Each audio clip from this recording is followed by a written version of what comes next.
It's me, the reminiscent. Welcome to hell. Damn it. It's me.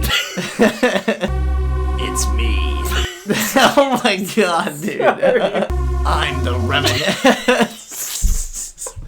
It's me, the reminiscent.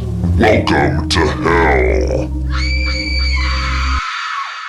Welcome in, Thunder Bros, for real this time. My name is Gary Figglehorn. And I'm Flagger Joe. And we are the Thunder Brothers. On today's episode, we are ranking every single movie we saw in October. It's a special Halloween edition of the Thunder Bros pod. And we saw quite a few. Okay, folks, before we rank these movies, we have to address what's on the menu. Yeah, we do. What do we have, dude? It's we a spooky have... day. We got a spooky beer or not? We do. It is Coronas? a spooky beer. Coronas, Heineken's, man. No, it's not one of those. It's a freaking Warlock, dude. Oh. Yeah, Warlock Shock Day. Okay. There weren't Dope. a lot of fall drinks or Halloween drinks at the store we go to, so what the freak, right? Yeah, I don't know why all the beers are, like, out of season right now. Yeah, like, it's it doesn't annoying. make any sense. It was, like, 2 weeks before Halloween, and there were no more beers. It was all, like, the winter festive beers already. Yeah, why are the festive beers like- out before freaking Halloween's over? I know. Like, what are you supposed to drink on Halloween? Yeah. A Christmas cozy stout? Christmas stout? Yeah, what's that A about? stout? Hey, real quick. Yes. You want some candy? I love some candy. I got some right here, Do you buddy. actually? No, but I have a reef. Oh, let's open these drinks. Let's open these up, man. So these are Warlock. You go for it, Yeah, you want me buddy. to While go? I describe. Yeah. Yeah, it's a Southern Tier Brewing Co. Warlock Imperial Pumpkin Stout, and it's an 8.6 ABV. Ooh, okay. This So- is my reef, by the way. It is your I reef. can tell by the stench. Yes. Here you go, brother. If you don't mind using it. Nasty. Oh, yeah. The Warlock Imperial Pumpkin Stout. I'm a big pumpkin stout guy. This was a 4-pack. Did you already touch on that? For about $16. I did not. It is a 4-pack for $16. Yeah. Yeah, okay. Well, I'm So excited to these have are probably this. going to be a little tasty, maybe. I Maybe. hope so. Yeah, let's tinker and sinker, Let's bud. think it. Oh, I was we're going. touching. I was going yeah, for a we should've bottom went- tap. Yeah, we were touching. Let's do a mouse. bottom top. Nice, I like it. Going in.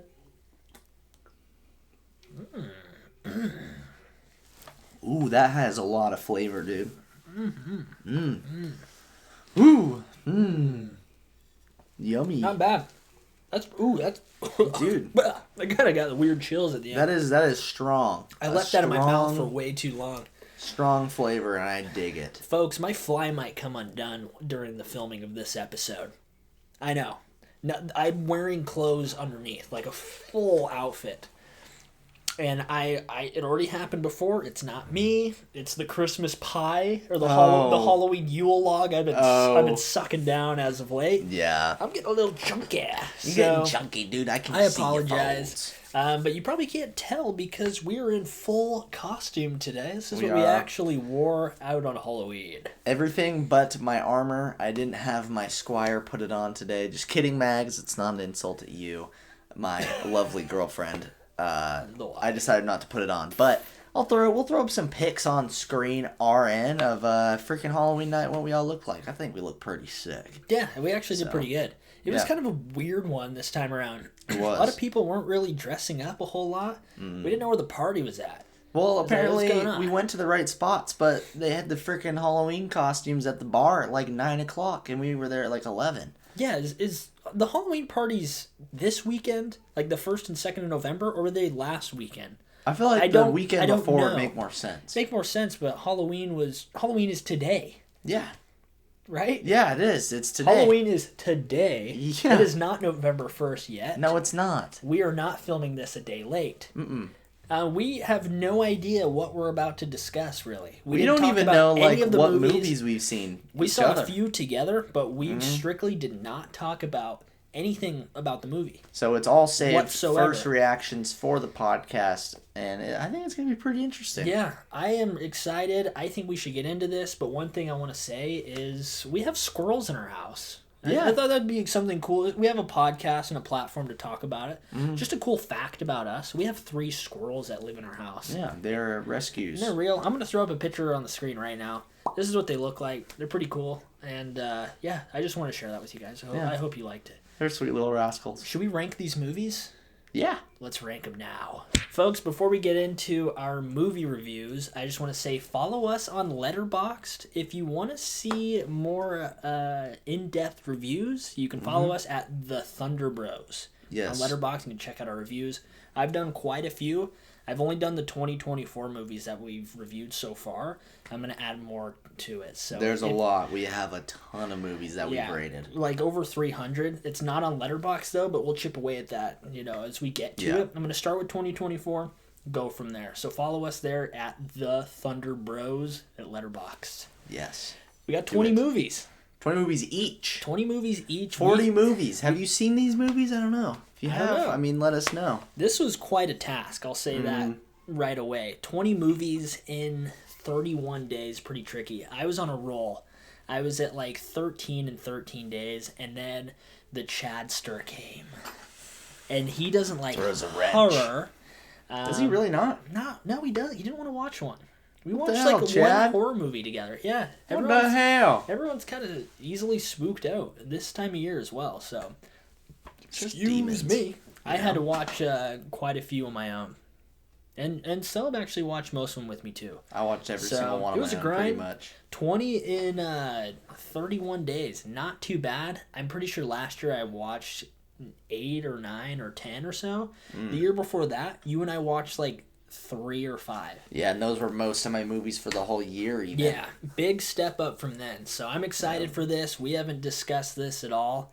And let's kick it off. You want to go with yours first? I'm down. I want to also say I realized I have a lot of 2024 movies in here. I started realizing that like a little ways through, so I tapered off on that just so it doesn't mess with our end of year movie reviews. But yeah, we'll see a variety. I'm gonna start watching a lot more, keeping the same pace with the Halloween movies as 2024 movies is the goal. Yeah, and all of these movies are in the horror category. They are. We all picked movies, all of us, you, me, and then everyone else who participated in the back. They have notepads that are taking notes. This is actually a class. It's a master class. Welcome into our master movie class. Reviews. But yeah, these are all horror movies, and that's what they had to be in order to be on this list, if you didn't know. And also, these are first-time watches for us. They are. So all these movies, this is the very first time we've ever seen these Except before, too. for one of them, I saw it, but I didn't know I saw it, and I didn't realize until halfway through that I've already seen it. So that's the one exception. Yeah. Whoa. Freaking whoa is right. All right, kick this off, man. Whoa is me. I feel All right. like Shane Gillis when I'm doing Going this. from least to best. Yeah, kick us off with number 20. We're going for the 2022 flick called Significant Others. Okay. Have you heard of this? No, not at all. What's it streaming on? I don't freaking know. Oh, okay. I've been using a bunch of different platforms. But I wrote little notes for each movie that I watched. So what I wrote for this was, and I'm going to read it verbatim. Freaking, I'm not going to swear. Freaking, because I do swear a lot. Anyways, freaking horrendous, not scary. The only jump scares in it were them sneaking up on each other. They literally would, the whole thing was they'd come up behind each other and they'd go like this. Just to get their attention. Those were the jump scares. Yeah, so what is the plot? Oh, yeah, well, I guess, what yeah. What is this movie? So, it's, I guess this couple goes into those woods, into the woods on a backpacking Into trip. those woods, they went. They go on a backpacking trip into the woods, and some alien, it doesn't make sense, but some alien, I guess, takes over the dude, and he kills the guy. But has his memory, so she can't tell. And then I guess later on she finds him dead in the cave and then puts it together that it's not him. You know what I mean? Okay, yeah. But none of it was done in a scary way. Is it like obvious they could where it's leading to? Very obvious. What you explained to me, I'm like, okay, that's the whole movie. There's no twist. The thing that I had the most problems with is since it's significant others, they're obviously supposed to be in love. Like strongly in love. That's the whole thing. It felt like they were... It felt very forced, and it felt like high school... a high school relationship, and it also felt like a lot of PDA that I was just forced to watch. Like, it was very uncomfortable the entire time. That's the case with a lot of horror movies, I've realized. Yeah. I think that's why I almost got burnt out this year, because it's just too much of just gross visuals in a lot of movies. Yeah. I was like, I don't know if I can handle anymore. Yeah. So that one is my lowest rated. I gave it a 0.5. And we use the rating scale for all of these. God. This movie actually pissed me off. I didn't want to see a high school forced relationship. Just PDA was gross. 0.5? You usually don't go the that acting low. was horrible. Horrendous. What was, out of all the categories, we have 11 categories on our rating scale. What was one that you gave it, like what was the highest? Scores. Yeah. Like on your rating scale, like what of all of those? What for that do you movie? think? Yeah, for that movie. What was the strong? Oh, the movie score. Yeah, the scores. Oh, yeah, that's what I'm getting at. Yeah, my notes said the scores were all right. That was it. Mm. You had to have given it like a 2. Yeah, literally, it sucked, dude. Wow. But I want to see. I kind of want to see what Rotten Tomatoes said. It's not rated by Rotten Tomatoes, but IMDb gave it a 5.5 out of 10. Wow, it's not bad at all, really. Yeah, it's interesting. People love it, I guess. Oh, that God. did not tickle your No. fancy. I don't know how it tickles anyone's fancy. It's just freaking stupid. I like to see you get a little upset about I get it. Mad. Okay, my turn. Yeah. I'm going to go with my number 20. This is a 2024 movie, and it's called The Mousetrap. This is streaming exclusively on Peacock. Okay. Talk about getting pissed off while watching them. You keep getting the chills. Getting chills. It's Every chilly. time I look over at you and say something weird. It's chilly and I'm scared. So, The Mousetrap's on Peacock. It is an abysmal movie, and it's honestly a disgusting flick.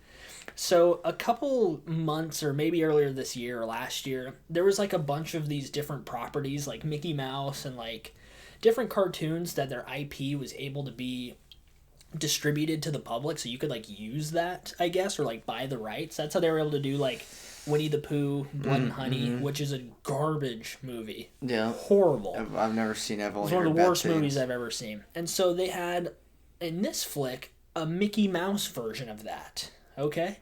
Great. Sounds awesome right off the bat. This movie starts off like, okay, like I can tell it's an indie movie. It has these two girls who work in an arcade. That's where the whole movie's set. And their boss says that there's a party that's going on, and they have to... Whoa, excuse me. Whoa, I had to burp twice. Scared me. But there's a party going on, and they want these two girls to stay late and work that party. And so they're like getting paid extra or whatever. One girl doesn't want to be a part of this. Like, she wants to go like hang out with some guy. And so the girl's like, that's fine, you can do your thing. I'll take over. From there, the party that is being thrown at this children's arcade, so it's a party going on there. It's actually for the girl who's working there. Her friend set up a party for her 21st birthday at this arcade. And her birthday was weeks ago. And they never talk about it. That's stupid. It's like, yeah, okay, let's just celebrate this. And they're like, that's where we used to hang out when we were younger. Basically, Mickey Mouse, if you even like call him that, runs around killing these people for no reason whatsoever. It had a horrible ending. The acting was garbage. Mickey Mouse had like a menacing like laugh. Like he kind of sounded like this, like a goblin. Really? Yes. The logic of this movie was so bad. It was really hard to sit through. I don't even like hearing about this movie. Do not watch this movie. It is like a full-blown money grab. They're using the Mickey Mouse name, like the Steamboat Willie name, just to like get people to watch it, just to make money. There's no effort involved whatsoever. The acting's terrible. The script, everything about it is stupid. I gave this a 0.6. Wow. A little higher than yours. Yeah, actually, I'm kind of surprised. But garbage movie. It makes my blood boil. Good. It should. That was number 20. All right. Next up for me is going to be a 2024 flick called Salem's Lot. It's a remake of a Stephen King novel. Stupid. Really? This is on Max, correct? Confuse me. Yeah. Okay. It confused me. I've started to notice most vampire movies are just absolute trash. Like, they're not scary to me. They're always cringy. Not a vampire and they're guy. always bad. Like, always. And I don't understand the freaking want for vampires. They're like, they suck your blood and then you turn into it or you die. I like vampires. I don't know, dude. I like just the don't feel aesthetic it. of a vampire. I guess, but it's just outdated, you know? What was the plot of this? So, this writer goes back to his hometown that he hasn't been there since he was 9. And he starts to realize that vampires are taking over the town. And he goes and talks to people, and no one even thinks he's crazy. They're all like, yeah, we gotta stab him in the heart with stakes. You know, like, No instantly questions asked. they're just like, all right, let's take care of it. You know, and then they, like, at the end, too, it's stupid because they all, like, they're like, where the whole town is dead, too, except for a doctor, the writer, and a little boy who acts like a full-grown man. All the kids in it act like a full-grown man, swearing like sailors, dude. Yeah. This little boy straight up kills like 3 people before they're even like vampires, and he's just fine. It's not even like a cynical way. He's like covered in blood, and they're like, did you get one? And they're like, he's like, yeah, I got that one. I had to take out him. He has no powers whatsoever. He's able to take down like full-grown He was people. able to take down a full-grown man by swinging like iron skewer thing. A kid swinging it and hitting him on the back, and it killed him. Isn't that stupid, dude? But here's the thing: the cinematography was really good, like very good. But it didn't make sense. It felt like a kids movie, but it was rated R, and it wasn't like a funny way. It was like they were serious. So I didn't know how to feel. That's annoying. But yeah, I did not like this movie. I've seen a lot of commercials and a lot of like images of this on Max. Like, it pops up immediately when I get into the Max platform. Yeah. So I've seen a lot about it. Here's another thing. I almost stopped watching it twice. Powered through. It was that bad, dude. I almost turned it off, and then like I literally exited the app, looked for another movie, and then went back to it 2 times. Oh man. That's how bad it was. Well, give me the rating, man. So I gave it a 3.0. Not as bad as Whoa. you probably would have thought, and I think it deserves less, but the rating scale speaks for itself. Yeah, sometimes that's the case. So I don't agree with it, but it is what it is. Yeah, that's where like we have put these terms into use. Yeah, and you can't fault it for certain things like the cinematography. Yeah, I gave the cinematography like a 9. Like I had to. It was really good. Yeah. Each shot was thought out. Like it was cool. I gotcha. But it was also just stupid as hell. My number 19 absolutely is not a good movie. No surprise here. Yeah. My number 19 is Grizzly 2: The Revenge. Wow. This came out in 1983. Interesting situation here. I was scrolling through Peacock and I saw Grizzly 2. I don't know why the number 2 sequels were just calling my name this year. I watched a bunch of sequels, and a lot of them were sequels to movies I didn't even see the first one. I don't know why, so that probably doesn't help in the rating. But Grizzly 2 came out in 1983, and if you're scrolling down, you click on the movie, it has Laura Dern starring in this movie. Oh, I know her Laura Dern, so well. She's like a pretty well-known actress, especially like in her later years. But she's in Jurassic Park. So what she's like famous for, she's like the mom or like the lady, like the main lady in that. Okay. It has George Clooney, which we personally know George. Eager Beaver Car Wash. He owns the Eager Beaver Car Wash in Beaver. Yeah. He shows up to our house naked most of the time. Great guy. And it has Charlie Sheen. Oh. So those are the 3 actors that it shows right away. Yeah. So I'm like, okay, it's starring these 3 in 1983. This must be like their first movie, right? I get into this movie. 5 minutes into the movie, they die. Sick. That's all I could afford. They go camping in a cave and they die. The awesome. 3 actors they promoted. Yeah. Dead. That is And the awesome thing that news. makes this even worse is I did the calculations. Because, like, how old were they this time? George Clooney was, like, 23, and Laura Dern was, like, 16. And they were, like flirting and, like, dating and, like, making out during this. Kind of a weird situation. Kind of, And then I dug a little deeper. This was filmed in like I think it was filmed in Hungary, and this was a movie that was never released. It came out in 1983. It wasn't released till 2020. Oh, brother. So what they did, they obviously did not have a full movie made, so there were obvious reshoots in the year 2020 in a 1983 movie. What the hell? A ton of B-roll in this movie. So it was like, was it clearly better footage in the... 100%. Yeah, man. So the main plot, really quick, is that... That is stupid. Somewhere near Yellowstone, they wanted to throw this concert, but they knew there was like a killer grizzly around. And people were like, don't throw this concert. And some people were like, no, they have to throw it. Half of the movie is showing the performers actually playing this concert. Like, I'm sitting there watching, and it's like a 3-minute song. I'm just watching. Wow. There's like song, kind of cuts to something, song. At the very end, the last song is full-blown a reshoot from 2020. They filmed them in year 2020 and tried to make it seem like it was a part of a 1983 movie. That is so stupid. What the One of hell? the weirdest- Who thinks of that? I know. And it's like, oh, this will look good.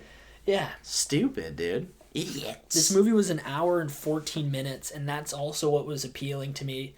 It starred those people. It was a shorter movie, really tough to get through. It felt a lot longer than an hour 14. Damn. Do not watch this movie. This is another just like pathetic attempt to make money and throwing these like huge stars in the starring category just so people will click on it. So what did you rate this thing? Gave it a 0.8. Wow, you didn't go up much. No, not really. Didn't even break a 1. I There were did a some whole parts jump. I kind of enjoy because it had that 80s feel to it, but overall, horrible flick. Should not have even been made. I don't know why it did. Yeah, me Just freaking neither, all about the money. All right, my next one, number 18, is going to be Abigail, 2024. Excuse me, have you heard of this? I have, and my buddy Sean Chandler, who I don't actually know, but I like his movie reviews, rated this positive. Very high. So I'm curious to hear this. This is awkward, dude. Wow. All right, so you Brushing know Megan, right? Your elf. Yeah. To the side, expose your elf ear. Expose it. This is my wisdom right here. Yeah, I do know Megan. Okay, so Megan, I think that they took a lot from Megan. A lot of the popularity with the dancing. It's full of cringy ballet dancing. A lot of it. And guess what? It's a vampire movie. Oh my god. Yeah, a dancing vampire, dude. Crazy. It's about this girl that pretends to be, well, I guess she is this rich daughter, but we find out later she's a vampire and she's really old, you know? Okay. So she's wise, and I guess she hires people who were threats to her dad, who's like basically Dracula. The dad doesn't love her anymore, and she's trying to win his approval, so she keeps pretending to be kidnapped by these people, like criminals, taken to a different house, and then she just basically kills them. You know? But the whole time, it's just stupid. Like, she's dancing all over the place. She's like a ballet dancer, like a ballerina. Yeah, I've seen the pictures. And it's not scary. It's just not good. Or you have a go. All 2024 movies so far. I put kind of upsetting and cringy because it feels like they ripped off Megan. It seems that they saw how popular the dancing was and just took that. It's very entertaining, though. Okay, I guess I did think it was entertaining. It was very entertaining. I mean, it was because the set was cool. The houses were really cool, and it was like a mystery kind of. So, I mean, you didn't know what was going on. Do you write the notes right after you see the movie or during? Yeah. So in hindsight, when you let it sit and simmer, yeah, it changes a away bit. you. It does. So I'm glad that I wrote the notes at the time too. But I put it was very entertaining though, and the house they shot in was really cool. I'm just not a fan of vampires and kids in horror. I am really sick of kids in horror, dude. I don't think kids are creepy, and I think it's cringy when people make kids swear and make kids do things that like kids shouldn't be a part of. Yeah. You know, it just doesn't work for me. It doesn't hit. It just kind of aggravates me. You watch a lot of movies like this though. Well, dude, like, it's just you don't what's like popping them, up. but you like gravitate towards this genre. I don't know why. I didn't watch anything like that. Well, I'll tell you lucky this. dude. I don't think. Anyways, I gave that a 3.7. 3 points. Okay, that's. It's not horrible. Mine kind pretty of jump low. a bit, so. Okay, my number 18 is Sinister 2. This came out in 2015. This is another bad movie. It's bad. I'll let you guys know Sinister when movies... 1 was good, wasn't it? Sinister 1 was awesome. I love that movie. It's kind of strange with Sinister 1. I don't know why I did this. Sinister 1's awesome, dude. It's freaking tight. But Sinister 1, according to science, is the scariest movie ever made. It's a pretty freaky movie, It's dude. pretty freaking freaky. Yeah. And there's apparently studies done where they attached heart rate monitors to people, and there's like a ton of different movies like Conjuring, Hereditary, Sinister 2, or Sinister, sorry, not Sinister 2, not scary at all. But all those movies, and apparently Sinister, the first one, like showed the most results of like elevated heart rate. Apparently that's the scariest movie. Honestly, I want to watch that one again because that one did get me going. And It's good. I wasn't spooked that much, and that spooks me. Yeah, that one was scary because you don't really know what's happening. You don't know about the main villain. And Ethan Hawke's a great actor. Yeah, Ethan Hawke. So you go to Sinister 2, and they try and expose the lore of what made Sinister 1 scary. And they don't have any of the characters from Sinister 1 because if you've seen the movie, they're not there anymore. Sinister 2 takes this completely different route. A lot of just depressing themes like child and like abuse. What do you mean you didn't get children in yours, dude? I did, but well, I guess I did a little bit. But I mean, yeah, I mean, that's one or two. I don't know. But this movie was just like a very sad follow-up to the first one. They did like everything wrong with this. The acting was terrible. The two boys who are like the main kids in this, they try and do like a swerve where one kid sees the dead kids from the films, and it turns out that the other kid was the one who was actually seeing them and like wanted to kill his family. They end up killing, spoiler, the deadbeat dad who's like abusive and a horrible person. And then after that, good, I guess. About it. Nothing happens. It's really cringy because the cop from the first Sinister has like falls in love with this mother. It is so bad. I gave it a little bit of a higher score. I gave it a 2.5. Why? Why? Sure. Yeah. There were some scenes that I think emotionally kind of pulled me into it. There's some like decent parts, like acting. Like if I really stick out a couple of those, it elevates it. But as a whole, like it's not a good movie. 2.5 is not. It's not good. You talking about Abigail at 3.7? Yeah. Talking about a 2.5 movie. Yeah. Not good. Number 18. Damn. Sinister 2. Well, my number 17's actually really surprised me. Not what I was expecting, but it is a 2018 movie. Hey, someone back in time for once. Yeah, The Possum. Oh. Yeah, if you listen to our Halloween Teams episode, which is only an audio podcast, unfortunately, Halloween we had some Team. camera issues during that episode, but Cameraman got fired, by the way. we'll throw it up here. The Possum, I think, is probably the scariest looking practical creature to me, in it any looks horror scary movie. in image. Yeah, it's a freaky looking freaking image thing, form. dude. But basically, so Freaking freaky little freak, man. A lot of freaks today. There are a lot of freaks. A little uncomfortable. So this, I think he's Scottish or English.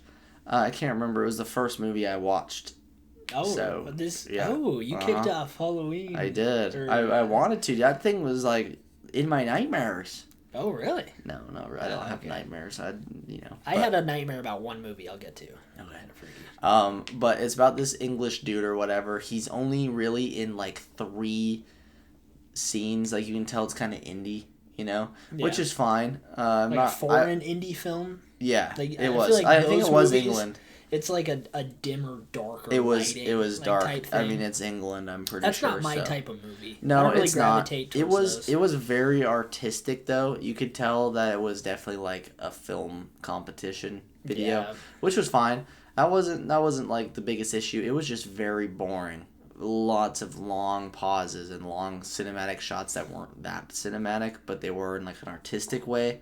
So I don't know if that makes sense. Yeah, but I know. I can picture. And the puppet wasn't like it was freaky, but it didn't go the way that I thought it was. I try to remember. Like the possum that you described in the Scream Teams thing, that's a puppet? Yeah, it's a puppet. Gotcha.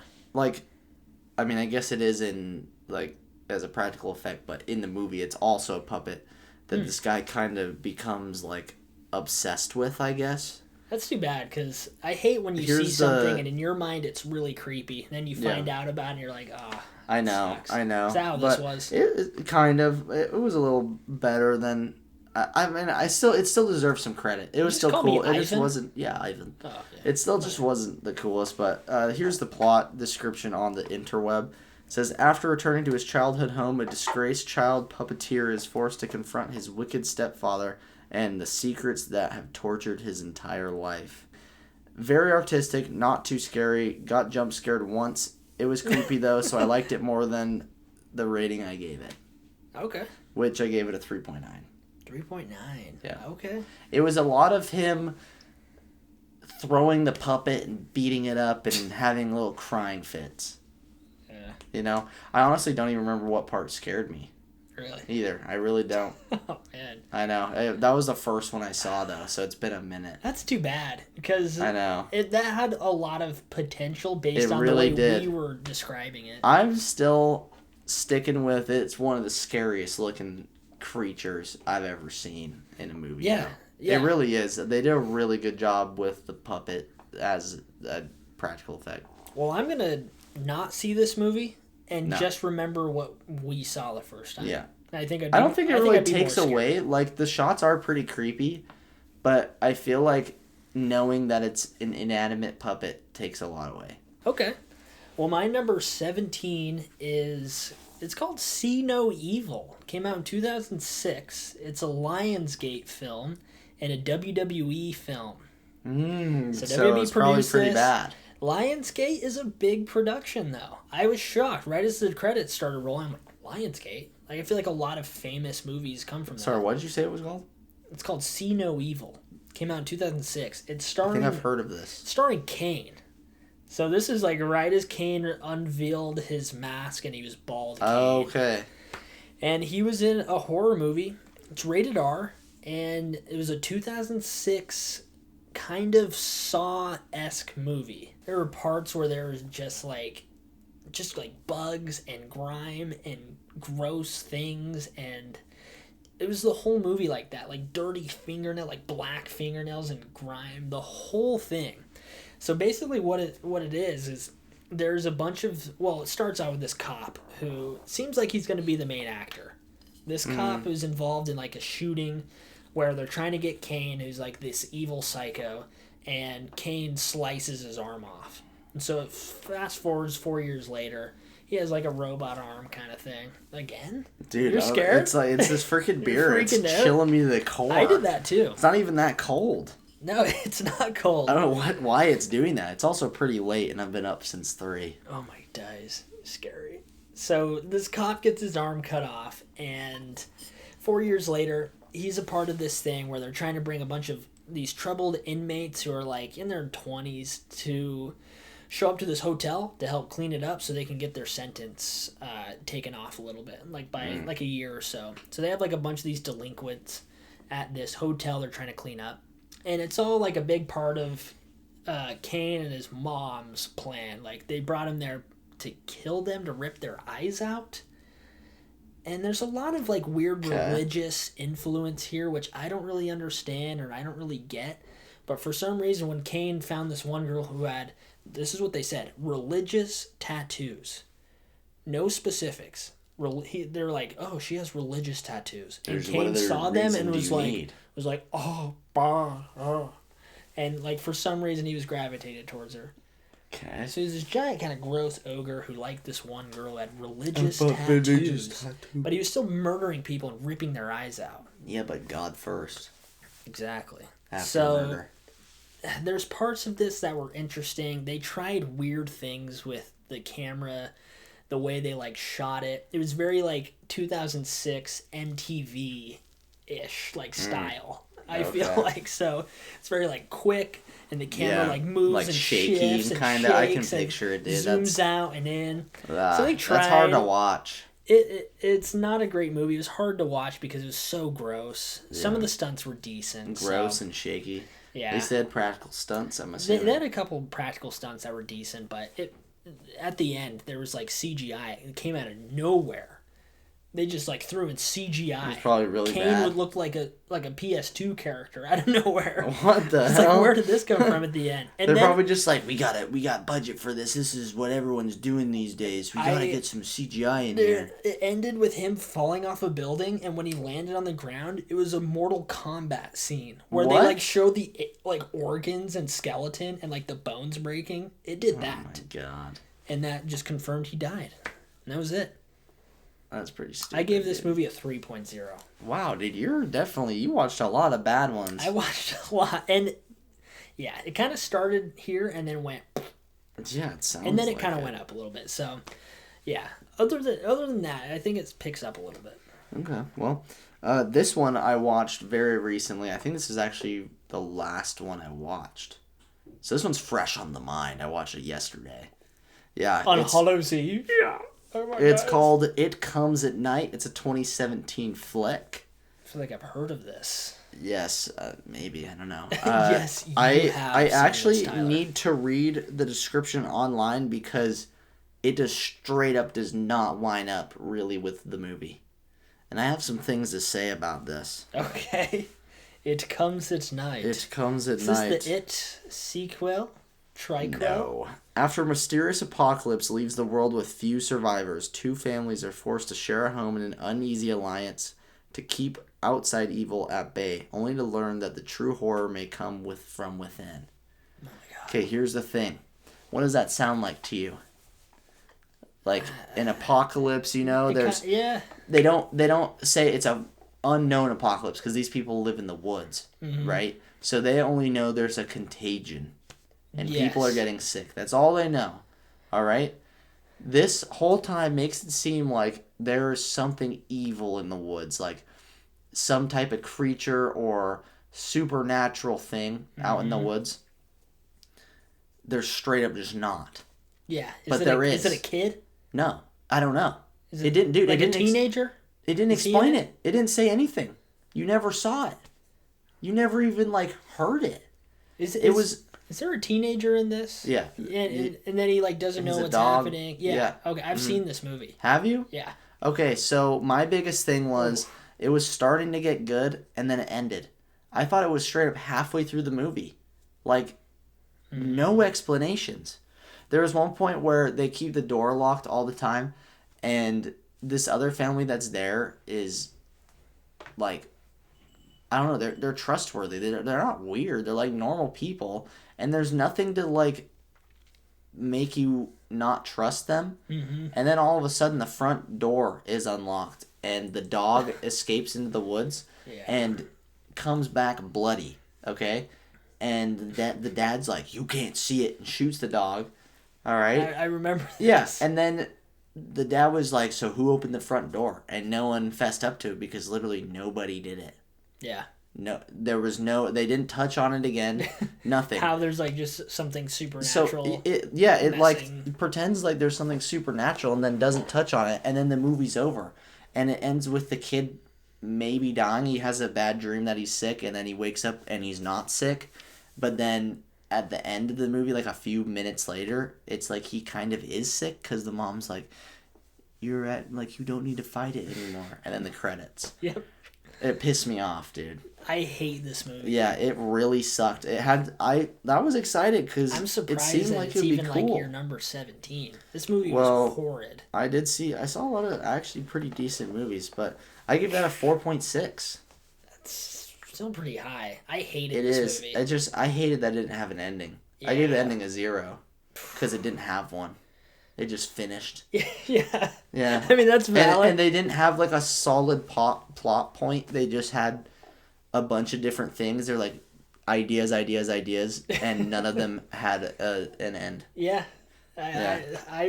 I vaguely remember that. I watched it with Shelby and her sister. When There she was here. there was one thing though. The dad like shot one of the guys, and because he was threatening with a gun. So, which for no reason they I just remember- yeah, but they I just remember decided to leave. I don't know. But Whew, okay. whatever. It's just stupid. I'm sick of it. So, my next movie, this is my number 16, I think. You just said 16? I don't remember. This is my number 16. This is a 2024 movie that a lot of people really like. It's I Saw the TV Glow. Oh, I didn't see that until I looked up 2024 movies this morning. I saw a lot of hype on this. Curtis Connor said this is one of the best movies he's seen. No way. I watched it, did not get it. Something about it was boring. It moved at a pace like this. And never went anywhere. The acting was decent. There's a couple cool like visuals with it that were interesting, I guess. But they never built to a point where I had any tension. I never felt scared. And then it ended in like such a weird way. That sounds very similar to the movie I just talked about. Yeah, it's kind of like that. And it leaves a lot of like interpretation with the ending, the way it goes. But the way the movie's structured is the ending is the main character basically thinking like if he would have made this decision, what would have changed? And it's like, well, I wish we would have saw that. We saw the worst decision. Because there was a point where he could have like joined this one girl to join like the Pink Opaque, which is like this TV show that is kind of like real life, but nobody really knows. And he takes the route where he doesn't follow that girl. And so you don't know what happened. So he takes the boring route and then it ends. And it's like, well, couldn't we have seen like the interesting route? It's a movie. You can do that. Yeah, you don't. Why would you take a boring route? Yeah, that doesn't make sense. I just didn't understand this movie. It has that indie, like cinematic kind of interesting flair to it, but I'm really big on the story and feeling emotion and having a payoff, and that had none of it. I gave this movie a 3.9. Wow. Yeah. I mean, that's not horrible. It's not horrible, but we're getting closer to average. This was the first movie I saw, by the way. Yeah. Kicking this off. So kind of a weird one though. It was definitely a horror, but not necessarily. I want to say Hunter from Papa Meat. If you watch him on YouTube, he's great. Yeah, you know him by Hunter? Yeah, I know by Hunter. Dude. Yeah. Wow. Hunter Hancock is his name. First and last. I like how you looked at me. Yeah. And I'm fish on you. It's Hunter Hancock, if you didn't know. He said this thing that I really like, and I started thinking about it a lot before watching all these horror movies, and he said that he likes horror movies that can stand alone and not be a horror movie and still have a good story. I think that's like really true, because I feel like, you know, a horror movie that's just strictly horror can be bland, but if you have a good story without the horror part and then add the horror in, that's good. Oh yeah, that's like See No Evil. It was just horror. Yeah, and it's trash. It's hard to watch. Yeah, it's just because like it has no essence. You know? Exactly. You gotta have the hero's rise, the hero's fall, and then the comeback story. Yeah, that's basic cinema. Yeah, I agree. All right, this is one we both saw together. Oh, finally. Number 15, yes, number 15 for you. This is People Under the Stairs, a 1991 flick. Okay. I actually kind of digged this movie. I dug it. So from this point on, is it like... No, it's average. Okay. Middle of the road. We're hitting average point. Yeah, okay. This was just fun. I mean... Yeah. I couldn't tell what genre this movie was, and we looked it up, and it was like 20 things. Yeah, it was a lot of stuff. It was a lot. The energy was there. It was just a fun movie. I had a good time with it. It wasn't scary at all. Was it a kid's movie? No, I don't think so. But it kind of was, but it wasn't. It was this like this little kid that was trying to help break into this house with his like dad and some other random dude that like they just were trying to steal money, but these people were super weird, and apparently they were super rich, but lived in this like raggedy looking house. Yeah. So that was weird. They were like incest. Yeah. Couple. Yeah, right? and they had like a bunch of people in the basement that I guess were just their inbreds or something. They're like zombies. Yeah. They'd make weird no like you know what I mean? And one of them lived in the wall, and the dad was pissed about it. Oh, and the dad would run around in a gimp suit with a shotgun. God. Because I mean, that's scary. I don't know. I think it's just kinky. Yeah, this movie kept like bouncing around all over the place, and it threw in like the dad in a gimp suit out of nowhere, and it's like, whoa, what is happening? Yeah, The energy was high on this movie the whole way through. It was. That's why it was like kind of fun. Yeah. I said I couldn't tell what genre this was for most of the movie. It had some creepy parts, but they were very predictable. It was a very entertaining movie, though. It was pretty old. I liked the lead actors. The kid did a really good job. It gave me Goonies vibes. Yeah. So I agree with that. Yeah, I gave this one a 4.6. Okay. 4.6. Yeah, I feel like that's pretty fair. I mean, it's old. It's hard to rate old movies Came out because 91. you try to compare them to the movies now. But I definitely try my best not to do that. Yeah. But it was fun. I enjoyed it. Nice. So my number 15 is also this movie. No way. The People Under the Stairs was my number 15 also. This just shows that the rating scale is top notch. It's working, man. Yeah, it is. I gave this a number 15, same reasons. The energy I really loved in this. It kind of moves at a really fast pace. You know what's happening. The thing that holds it back is it's not a good movie. No. When you really think about it, it doesn't make sense. No. The acting is subpar. It's not very funny. There's not a horror. But it's a fun movie, and I respect the energy for it. And I give like big props to the kid actor. He did a really good job. The kid did pretty good. Yeah. I don't know how old he was, like 8 or 9 maybe. Yeah, it just seemed like he had fun and he felt comfortable, and that's cool. Yeah. And like I don't like movies with kids. I just said, but like he wasn't swearing. He wasn't doing. Was he? Yeah, he was. I mean, I guess he was a thug. A couple times he was. Yeah, but it wasn't as bad. It was more wholesome to me. Yeah, I think it was, and that's what was really weird to actually rate this positive is because a lot of the times it felt like a kids movie, and then a lot of the times it definitely was not a kids movie. Yeah. So in that point, it's like, who is this movie for? Like us as like adults, like we can respect a lot of the parts, but not necessarily this is going to be a movie for us at all. Because there's too many like childish moments. Yeah, I don't know who the movie's for at all. I really don't. I don't know. Maybe a family. Everyone gets a little bit of everything. But it has like a lot of adult things. Like I wouldn't want my kids to be there and the dad's running around a shotgun trying to kill a kid in a gimp suit. Yeah, you're right. But maybe like then the jokes are like a 14-year-old. I don't know. With you, maybe I don't know. I really don't know. I feel like that's the definition of PG-13. Like you can explain the gimp suit if you want to, or it's a scary costume. Yeah, like in this movie, they should have leaned either PG-13 or fully R. Like there's too much of an in between. Really I gave this 3.9. 3.9. All right, so my next one was number 14. It's a 2024 movie called House of Spoils. I heard about this. This is an Amazon Prime video. Is it? Okay. It's a Prime movie. Exclusive to Prime. I forgot I watched. I did not see this movie, but I saw a review on it. Okay, so here's my review on it. Nope. This one I have quite a long list of notes. Okay. What was this one even about? So this was about a chef, a very successful chef that decided to open her own business with this, I guess, like partner in the woods, or like in upstate New York it was. So far away from the city, not what she was doing, big risk leaving, whatever. And come to find out that the house that they're like kind of giving this fancy restaurant out of is haunted by a witch. And everyone thinks the witch is dead, but I guess her spirit's still there or whatever. And the chef has to make a whole new menu, and she's having a very hard time because the house keeps playing tricks on her and making her think that there's like bugs in the food and stuff like that. But it's really just in her head. It's a witch kind of messing with her, she thinks. But then come to find, she finds these like mystery vegetables that the witch has started to grow, and they look really disgusting, but they taste amazing.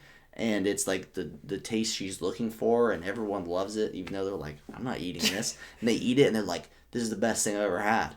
You know what I mean? This is a horror movie? Yeah. Okay. Yeah. Anyways, come to find out, spoiler alert, the witch is trying to help her. Okay? So she's actually buddies with her. And she ends up finding out that the witch was like outcasted for her ways. Like, of course, every witch it was. And then she was like chased underground. You know a lot of witches. Yeah, I know a lot of witches. Yeah. I've been around. But the witch was chased underground. She died trying to escape, like burying in a tunnel.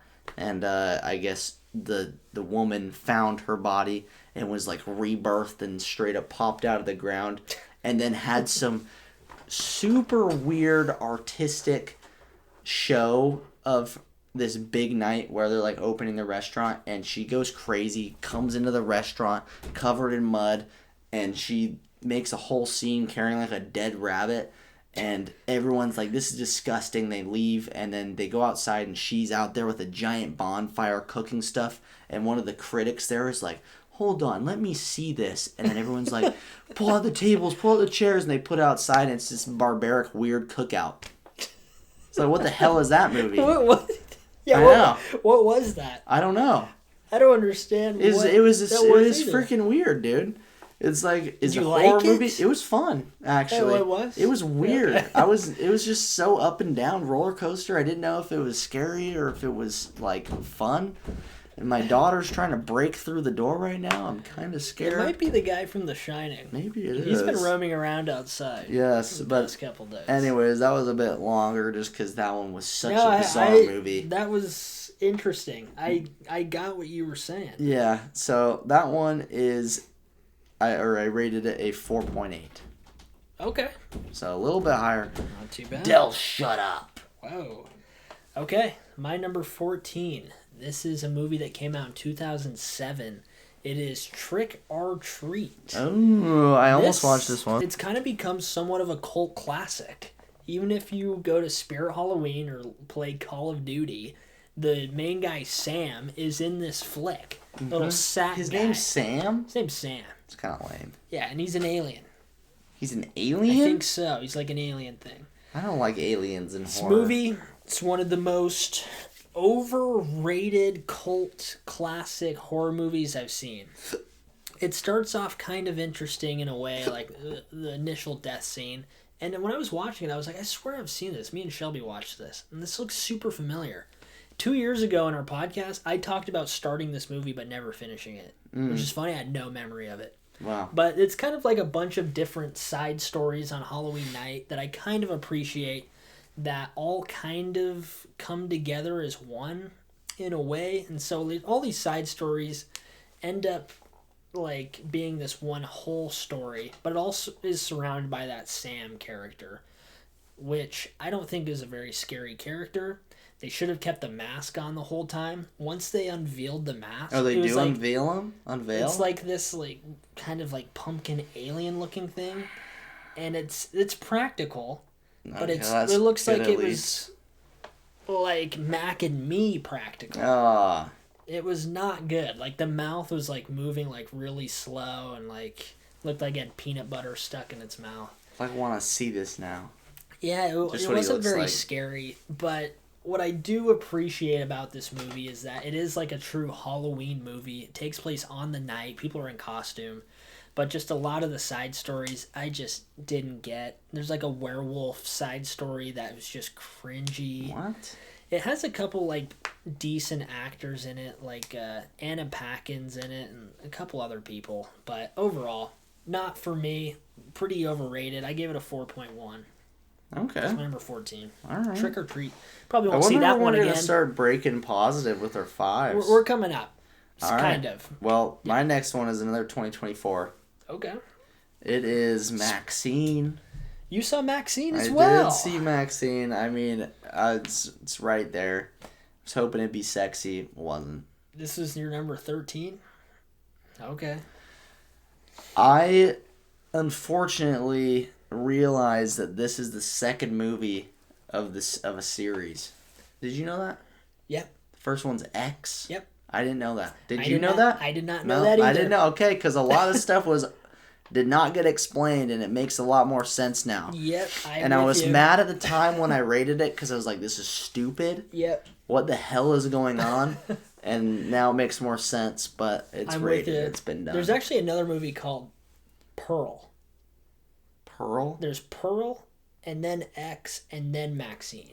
Okay. So this is the third one. Wow. Well, I mean, regardless though, it was just it wasn't very fun. Was there even any nudity? I don't know, a little bit. I'm not a freak, but like I'm human. You know? I don't know. I mean, I'm Elvin. They do kind of heavily imply that as part of the story. Like, she is like a porn star from the first movie. You figure that out. Who's trying to become an actual actress. Yeah. And she's trying to break into that scene, but she has ties to people from the first movie, which you start to understand at the end of Maxine. It still made sense without seeing the other movies, but it made a lot more sense once I realized that it wasn't a standalone. Yeah, at the end, yeah. Yeah, so, but the main thing I didn't like about it was her freaking attitude, like, smile some more, maybe? No, I'm just kidding, but yeah, she was just, like, down all the time and very serious, and a lot of this interaction she had me feeling like I was like, why are you doing this? Why are you actually doing this? You have the cops here to help you. Not an interesting character. No, she was very, very boring. Yeah. So, for my notes, I put disappointing and boring. I found out that it's the second movie after I finished, which explains a lot, but I just wasn't a fan at all. I gave it a 4.8, which is actually a lot higher than a lot of other ones. Wow. It was still an entertaining movie, I guess. It was filmed well. It could have had, it was. It could have had so much more potential. Yeah, I agree. Like, from your standpoint, like, having the Triple X Maxine, like, that is kind of its own genre. Yeah. In a way, like, those sort of horror movies that kind of goes it's like towards Piranha the sexy... 3 DDS or whatever, you know what I'm talking about? Is that higher on your list? Yeah. Okay. That's my number one. But, like, some people like that sort of movie. Like, it's its own kind of genre. This seems like it's going to be like an action movie where it has that and it has horror and all this like big things, and then it doesn't. The trailer looked really cool. I agree. It wasn't that interesting. No, it wasn't. So, not my number 13 though. Okay. Mine is Hellraiser. Oh, I actually also saw this 22. one. Obviously, we saw it together. This is one of the first movies we watched too at the beginning of the year. I haven't seen any of the other Hellraisers. I know the story, and this was like a remake of the originals. So it's kind of hard for me to remember this one because we saw it early, and it's kind of a weird movie. It is weird. Overall, just kind of brief thoughts. It was very average. Some of the creatures didn't scare me a whole lot, and I think the plot itself was kind of dumb. Other than that, visually it's interesting. The CGI is decent. Like, to me it's very forgettable, but there's some things that I can't deny that were done well, but there's the other half like that I just didn't care. It's very middle of the road. And so with this movie, you might have more to say about it. I don't really remember it a whole lot. It's pretty forgettable, probably one of the more forgettable ones. It's actually pretty forgettable for me too. Yeah, it's just, I want to see the first one from the 80s. I don't really want to see this one at all, really. And they just, the characters just make really dumb decisions in this movie. Yeah, they do. I'm trying to think about the movie. I don't remember a ton either. Because, I mean, we did see it a while ago, but mine's definitely a little bit higher than you. Yeah. I gave this a 4.9. 4.9. Okay. Yeah. That's not too bad, dude. We're about to break 5 for you, buddy. Yeah. And me. Okay, so my next one, what is this, 15? 12. 14? 12? Oh 12. My God. 12, buddy. 12, the skeleton key. The skeleton key. It's a 2005 movie. Hey, and you broke the 2000s. I know. Do you know what this is about? Would you guess a skeleton key? It's about a secret key. Do you know how much of this is about a skeleton key? All of it? Maybe one sentence of the movie. When the woman... Okay, so it's this... Is it a metaphor? It's this something? No. It's this hospice nurse that... Stop right there. No. That loves her patients, loves what she does, but the company she works for doesn't care about the patients, so she doesn't want to work there, so she goes to a private company to help with them. It's taking care of this old man, and it's apparently her... like this woman's husband. So, super nice house, whatever. She tries to take care of this old man. The old man's basically signaling for help, wanting help. She doesn't know why. She starts to think it's the woman, right? Come to find out, the woman is trying to do this, like, hoodoo spell on the younger hospice nurse, to try to take her body over so she can be young again. Okay. And there's this other guy that. Okay, this is hard to explain. It's a really, it's a really I'm weird surprised you're plot. even like getting somewhere with it because like most of these, it's hard to explain for me. It is, but basically, it's this. I don't know. They're just hoodoo witches, I guess. A man and a woman. They're like a couple. Hoodoo and witches? they can keep doing this spell, which makes them live forever. But in order to live forever, they need a sacrifice to take the life from the young person to like steal their years. Yeah. So the old man, the hospice nurse is taken care of, is a victim of the like realtor or whatever that helped get the hospice nurse a job. Okay. So it really was like this guy is going out and finding like she matches all the boxes for my wife. Because I guess originally they were like a black couple, but now they're a white couple because they literally take over the body of the person. So the hospice nurse in the end, she ends up becoming the woman. No. Yeah. Okay. So it's kind of cool in that sense, but it's I don't know. It wasn't my favorite. Let me see where I put it. Where'd it go? The skeleton. Oh, that's what I was getting at. The skeleton key. How the hell is that about a skeleton key? The only time I was trying to think about that while you were describing how that can relate to it. The only time a skeleton key is mentioned is when the hospice nurse gets to the house and the old woman's like, "This is the skeleton key. It can open any door in the house."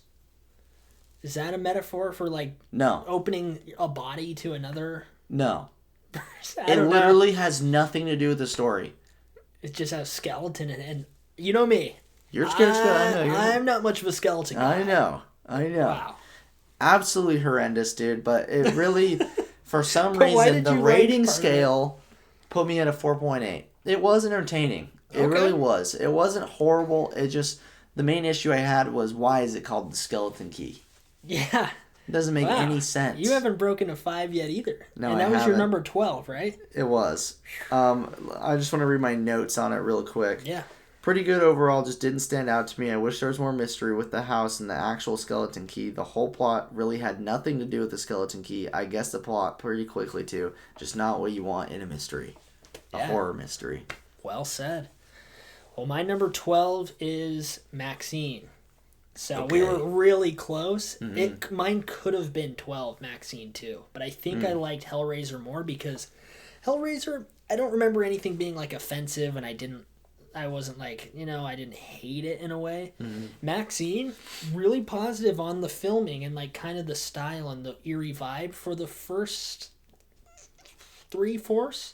The back half, I feel like everything was rushed. I feel like the ending was stupid with the reveal. I thought a lot of the kills kind of just happened. Like the main guy, like her friend who worked at the video store.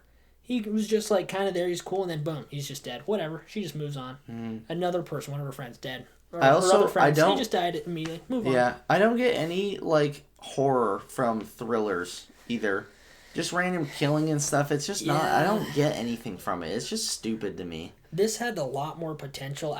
This might be like one of the most disappointing. It probably is the most I disappointing. agree, dude. horror I was movie we excited watched. for it. Because I remember seeing the trailer in theater, not knowing that X was the first one, and being like, "This looks really interesting. I like the way it's filmed, and like Yeah, it had the the like mystery Hollywood, to it. like not noir, but like like early Hollywood where it's like Yeah. I'm gonna be a star. yeah, it's cool. It's like it has that '80s vibe to it, like and they do Lots that. of cocaine, Yeah, a lot of cocaine. They don't really Yeah. talk about that, but cocaine, hookers, and movies, dude. yeah, that was the '80s, man. Yeah.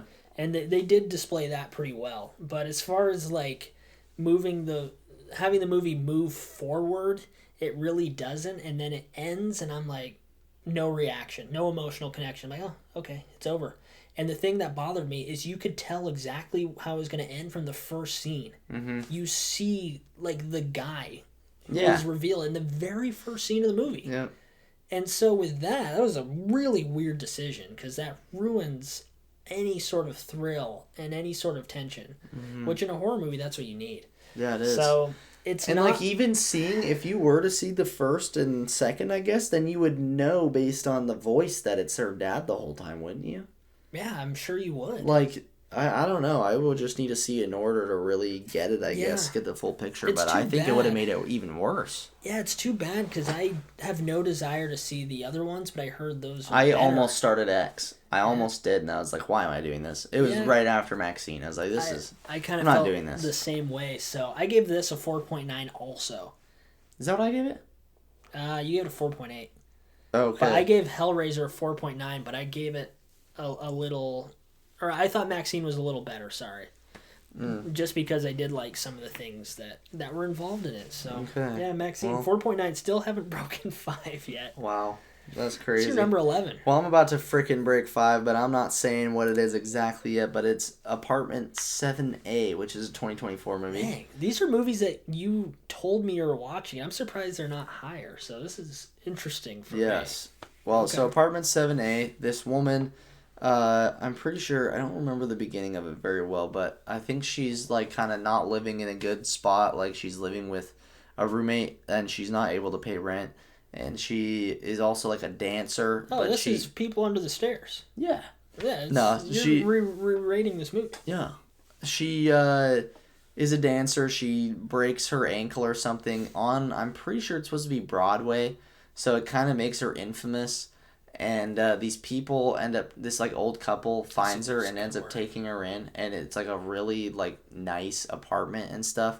And she's staying there for a while. Everything's good. Everyone's sweet. And then the old lady kind of gets a little weird, I guess. And it turns out that she is in line in a perfect match for the devil's child, I guess. I don't remember how she gets it, but she keeps having these weird dreams. And it turns out that everyone that lives in that building are like Satanists. And they are like trying to like basically coerce her into becoming a Satanist. And they're all like good people. I mean, you know, it seems like at least they just want Satan's baby. They're just kind of obviously friggin' weird, but they're taking care of her and stuff. And she in the end is pretending to go along with it, and she ends up sitting on the window and doing this really cringy provocative dance and being like, "Hail Satan, hail Satan." And then she just jumps out of the window and dies, and all the Satanists are like, "No!"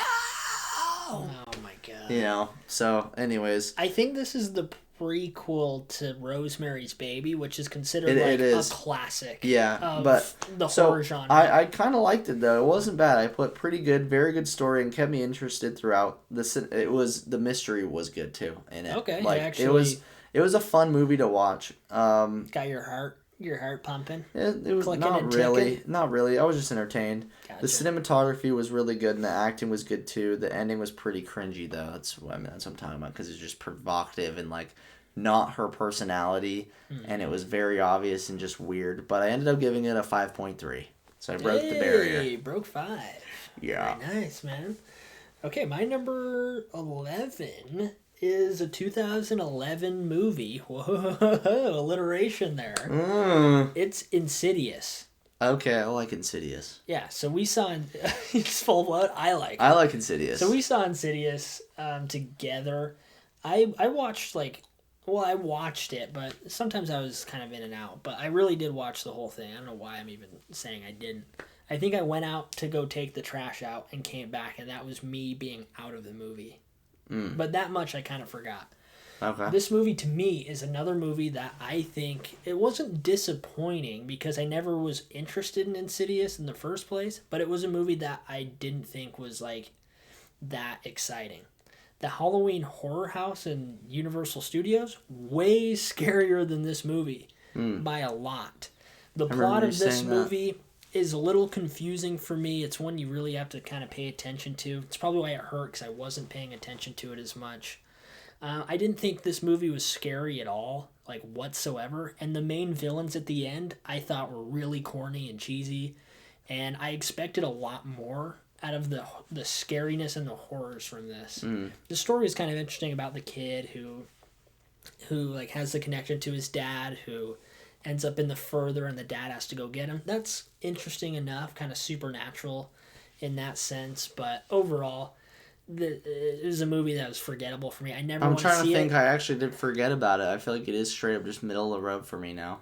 Yeah, the little goblin dude, the red guy running around, that was the main I don't even villain. remember that. He was like bald and smiled, and he's a little red guy that was running around, looked like a cartoon character. I don't remember that at all, dude. Yeah, the main like further villains were really corny and not scary. Damn, in what any the way. hell? Yeah, didn't love that. Maybe I'm thinking of Sinister that I liked instead of Insidious. That might be it. Yeah, Sinister has the guy that has like the long Yeah, no, black hair and he's in the stuff. film and stuff. Yeah, I that's- like Sinister. Maybe that's what I'm Sinister's thinking. good. Insidious is a totally different movie. Yeah. It has some pretty big actors. It has the guy from The Conjuring in it. So the acting is decent in it, but this was a very middle of the road movie. I'm not negative on it. There's a couple things I'm nitpicky about, but I wasn't over the moon for it either. Never Yeah. gonna watch this one again, probably. Give it Yeah. a 5. Straight in the middle. 5 out of 10. So my number 10 for sure. Number 10, that's what it Okay, is. I hope this is your number 10. This is my number 10. Yeah. It is The Devil's Rejects. This is a 2005 movie. It's a Rob Zombie Yeah, movie. you guys don't know why I'm laughing. Yeah, you don't. we might have just done another movie review that was completely out of place, but we'll disregard that. You did this last time. Yeah, The but this time you before- don't get to see it. This Okay, time you don't get to fine. see Only it. Patreon members Yeah. get to see it. Exactly. The Devil's Rejects, Rob The Zombie. Devil's Rejects 2005. This movie, I think, sums it best. In What just, made you want to watch this? Dude, it just popped up. I was like, all right. Oh, yeah, let's do it. It's straight up. There's so here's- many horror movies to Dude, choose dude, from. here's the thing. It starts off straight naked people. All right? I'm like, all right. Not other naked people? What do you mean? They're straight naked people? Straight? Oh, How do you know? I don't know if they're straight. Oh, okay. There are naked people Okay. right off the bat. Thank you I'm for like, clearing okay. that up. And it's just weird. Like, instantly, it's like, okay, this movie's going to take some leaps and bounds and risks, you know? Rob They're gonna- Zombie's a freak, just so you know. I don't know if you know anything Oh, about him. I didn't. Now I do. Okay. All right? I know he's a freak now. Yeah. So I put in my notes, took a lot of risk, which I can respect, but deep down, this was just full of white trash, naked meth heads. I still enjoyed it, though. Too So the long, whole that time, collects. you're following this sadistic family, which some of them die, some of them get captured, whatever.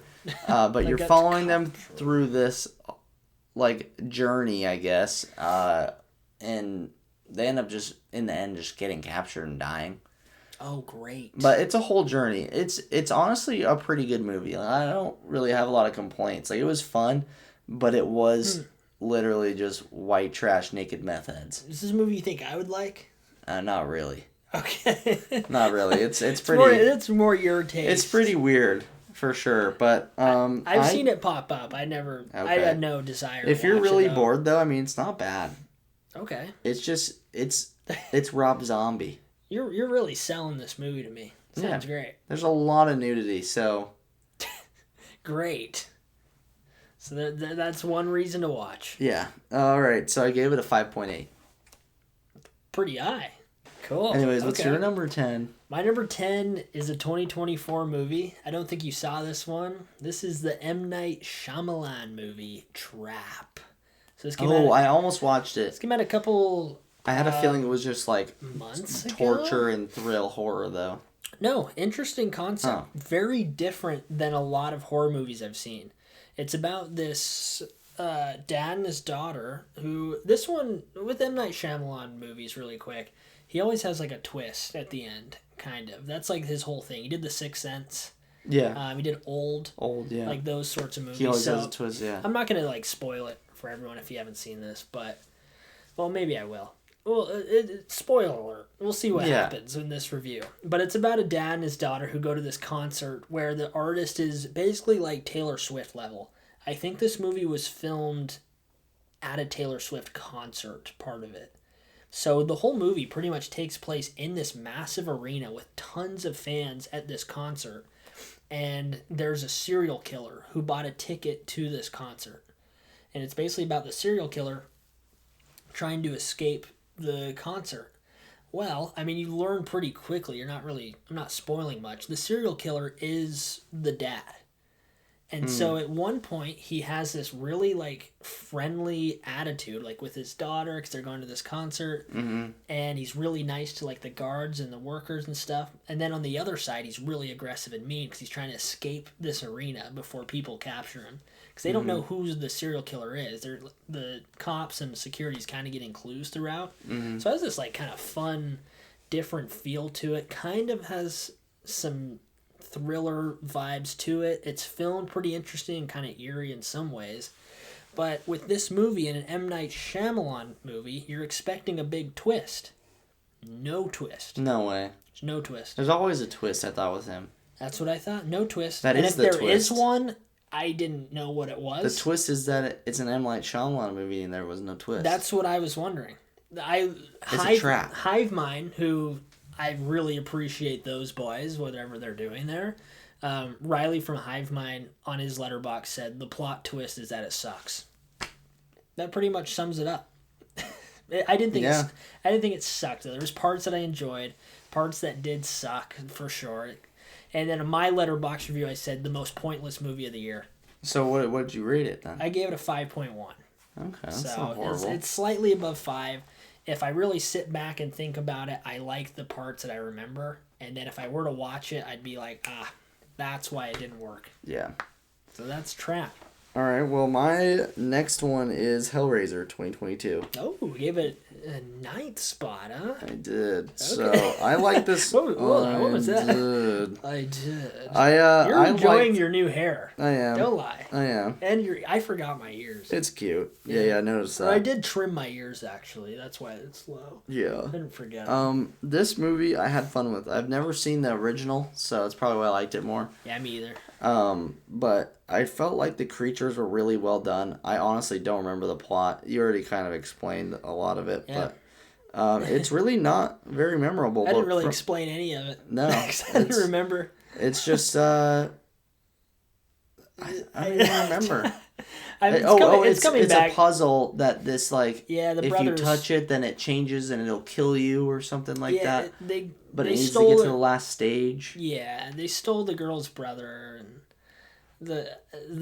I can't even explain it. Yeah, it's hard to explain. It is. For my notes, I put fun movie for me, very different from a lot of things I've seen. Gave me a modern Silent Hill feel.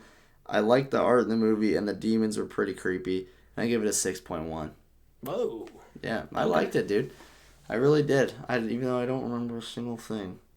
I know, right? So I don't remember much about it.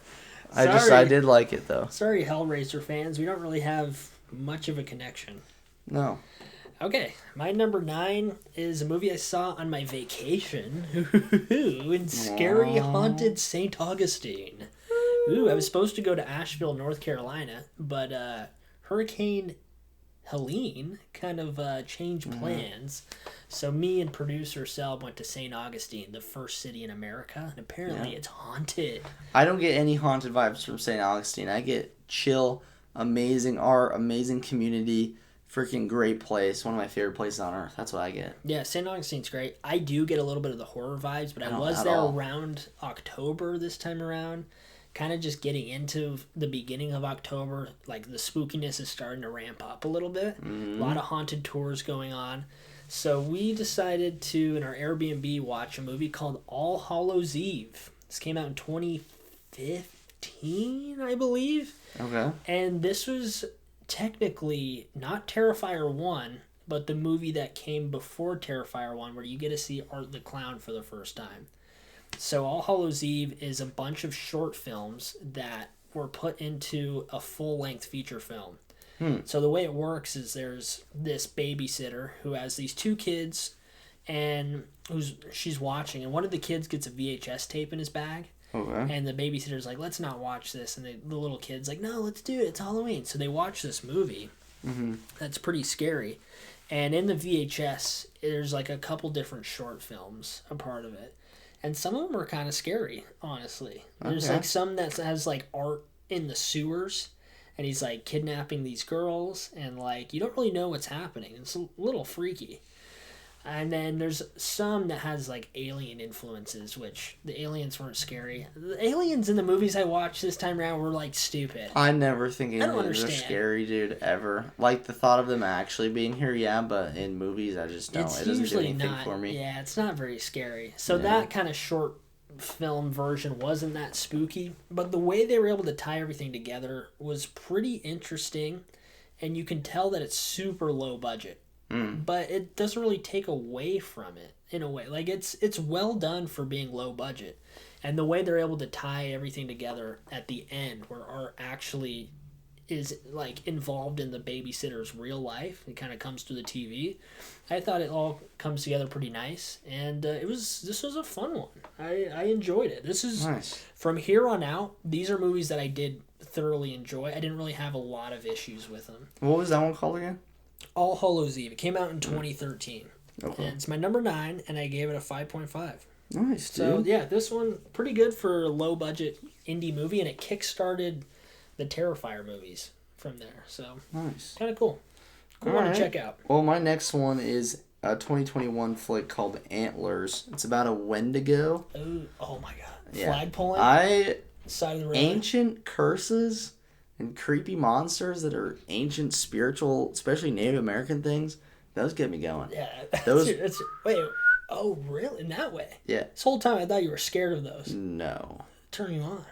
Yeah. So they did a very good job with the CGI with this creature. Made it very realistic, and it was kind of like, well, excuse me. I'll start with the plot. Choking The up. dad.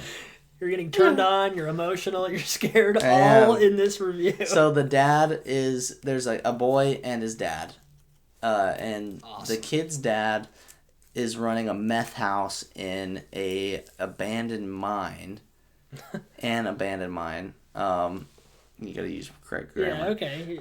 Very good. And I guess they go too deep and they like disturb some ancient thing, which is a Wendigo, whatever, You Wendigo. were going to say Wendigoon. I was. Wendigoon. Wendigo. Your Wendigo. friend. Frick, man. And I'm tired. It's late. And the dad gets like bit or something and becomes infected and basically really quick locks himself in his house and tells the kid, don't open the door no matter what. And the kid also has a little brother. And then the little brother also gets sick and he gets thrown in with the dad. So this little kid is basically homeless, going to school by himself, and people start to be like, "Kid, what's up with this kid? Is he being abused?" You know? And the dad basically slowly eats more people because the people keep coming to check on him, and they keep getting trapped in there, and he keeps getting eaten. The dad fully evolves into a Wendigo, and then There you go. yeah, and basically starts terrorizing the town, and you know it's an You're interesting watching movie. some weird high concept movies. Dude, I am. It like was art house style. yeah, Weird stuff. It's fun stuff. But Okay. anyways, it's called Antlers. I dug it. You know. Yeah, I gave it a okay. 6.2. Okay, not bad. The child actors were very good. Oh, nice. I love when there are actually good child actors. I hate when kids are in movies, but if they're good, I like it. Well, no, but it was okay because it was innocent. The kid wasn't like swearing, and he wasn't like a bad kid. Okay. He was in a bad he was situation, but he playing couldn't help a it. kid, Yeah, right? he was a normal kid. That's what you need to do. Yeah, Yeah. Okay. yeah. Very cool. Antlers was your number 8. Yes. My number 8 is a 1988 movie starring Roddy Piper. It's called They Live. Okay. So this came out in the 80s. It screams 80s. And it's Yeah. about this guy who's kind of just roaming around LA. We don't really know much about him. I think he might be from Washington. He's just coming to LA for some work. And he gets involved in this weird kind of governmental scenario where he's just trying to be a good guy, an honest guy, and fight crime.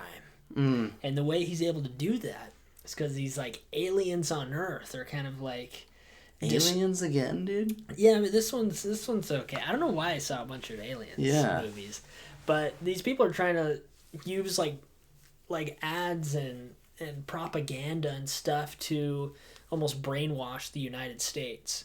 Okay. But Roddy Piper ends up mixing it up with these guys in this church and gets some sunglasses where when he puts them on, he can see. Oh, I started watching this one. Yeah, a little bit with you watched with me a little. He can see which ones are the aliens and not. So it's like a kind of a silly concept, but it's fun. It's different, and it's the 80s, man. So you can get away with a lot of this stuff. So when he puts on the sunglasses, you can see like the truth of a lot of the ads and the aliens and things like that. So the acting isn't phenomenal. Roddy Piper doesn't have a lot of lines in this movie, even though he's the main actor, but it works for him. He's kind of this like rebellious guy just roaming the streets, don't know much about him, and he's trying to just be an honest man and save the world. Yeah. So it's not a scary movie. It's a pretty fun movie for the time, and I would recommend it. It's decent. It seemed pretty cool. Yeah, not bad. I gave it a 5.6. Okay. So, kind of middle of the road Nice. movie here. Yeah. Still in the 5s, but it's a higher 5, so it's better than average. Okay. All right. Well, my next one. Which number is this? A 2009, number 8, right? Number 7? Number 7. Number 7. Drag Me to Hell. 2009, you heard of it? No, but you and I were there in the intro. This was a very, very fun movie, and my face is also bleeding for some reason. Yeah, what's going on? I don't know, dude. Okay. I don't know. I think I'm dying. You're like bleeding, scared. I like crying. scratched something, and now I'm bleeding all over the place. Anyways, frack. Drag Me to Hell. This is a fun movie. It was a fun movie, dude. Okay, Getting dragged to hell. No, it's the CGI was pretty bad, but in a way it like worked. Like it starts off literally the movie. This kid's possessed, and he straight up gets dragged to hell. Like the floorboards open up, and these hands are like. Yeah, that's good. You're getting him. what you paid for. Yeah, exactly. That's what you paid for. And then this woman. Like the main character after that, she's works at a bank, does like bank loans and stuff, and she's going for this like high up position, but she's stuck with this option. In order to make herself look good, she has to basically tell this old woman coming in asking for an extension on her loan for her house for like the third time. She keeps asking. Yeah. Ooh. So the tough decision, the banker needs to basically say like you can't and evict her, Mm-hmm. But it's like it's Wait, what you is do. this the people under the stairs? Yeah. Again? Oh, Yeah. You reviewed this 3 times. Yeah, I know. So this You really woman, like this. the banker basically like pisses off the gypsy woman and curses her, and the whole time she's basically tortured by this demon that's. Like, she has 3 days until the demon drags her to hell. And it's pretty good. Know what happens. She thinks... Well, it's a really good twist because it's freaky and the CGI is sick and very unique and, like, fun all around. Nice. But she thinks that the cursed item that she gets is a button that is going to, like, basically curse her, and she has to give the button to somebody else. But it's in this envelope. Like a button you press, or like a no, button like a button on the shirt. Oh, okay. But her husband has this like Just rare a coin. redneck button or whatever. Yeah. It's like, oh damn. Yeah, her husband has this coin that is also in an envelope. Like the button and the coin are both in separate envelopes that look the same, and she gets them mixed up. So she ends up thinking that she's fine and escapes the curse. And in the very end, her husband's like, "Hey, I think you lost this button. It was in the envelope. I can't find my coin, but were you looking for this?" And gives it back to her, and then that instant she just falls into the train tracks and gets dragged into hell, and that's the end of the movie. That's it. But it, all like that work. it really made you think that she was free, because she went through a ton of stuff. Bummer. And then, I know, I was like, damn, that sucks, but I'm kind of happy I ended that way because that's pretty crazy. Oh, wow. Interesting. That'd be weird for, like, you and I to switch movies and, like, what we would think of those. I know. I honestly, though, like, I have no idea. I think you would like this movie. It was a that very one, fun movie. the ones you've even explained, that one sounds easier for me to digest. It was and fun, understand. dude. It was very fun. I recommend this to all you listeners. So, it was good. You saying that it's this fun, would you be down for them to drag you to hell? Yeah. Okay. Honestly, though, I'd even watch this movie again, dude. Really? It was good. Yeah, I gave it a... Where I just lost it. 6.3. Okay. Hey. Yeah. Not too bad. Hey! Hey, not bad. 6.3. My number 7 is a 2006 movie directed by James Gunn. It's called Slither. This is one of his first movies that he's directed. James Gunn's famous for directing Peacemaker, Suicide Squad, Guardians of the Galaxy. So he does these like Sounds good. really high budget like ensemble superhero movies. And he started out doing a so you just wiped Yeah, dude, I'm making sure I'm not bleeding on camera. But you did it kind of like a Rizzler Yeah. face where you went however you do the Riz face. But this was like one of his first movies, major motion pictures. And this is, I'll say the word, it was a fun movie. It stars Mickey Mouse? No, I already reviewed that movie. It stars Mickey Rooney, I think.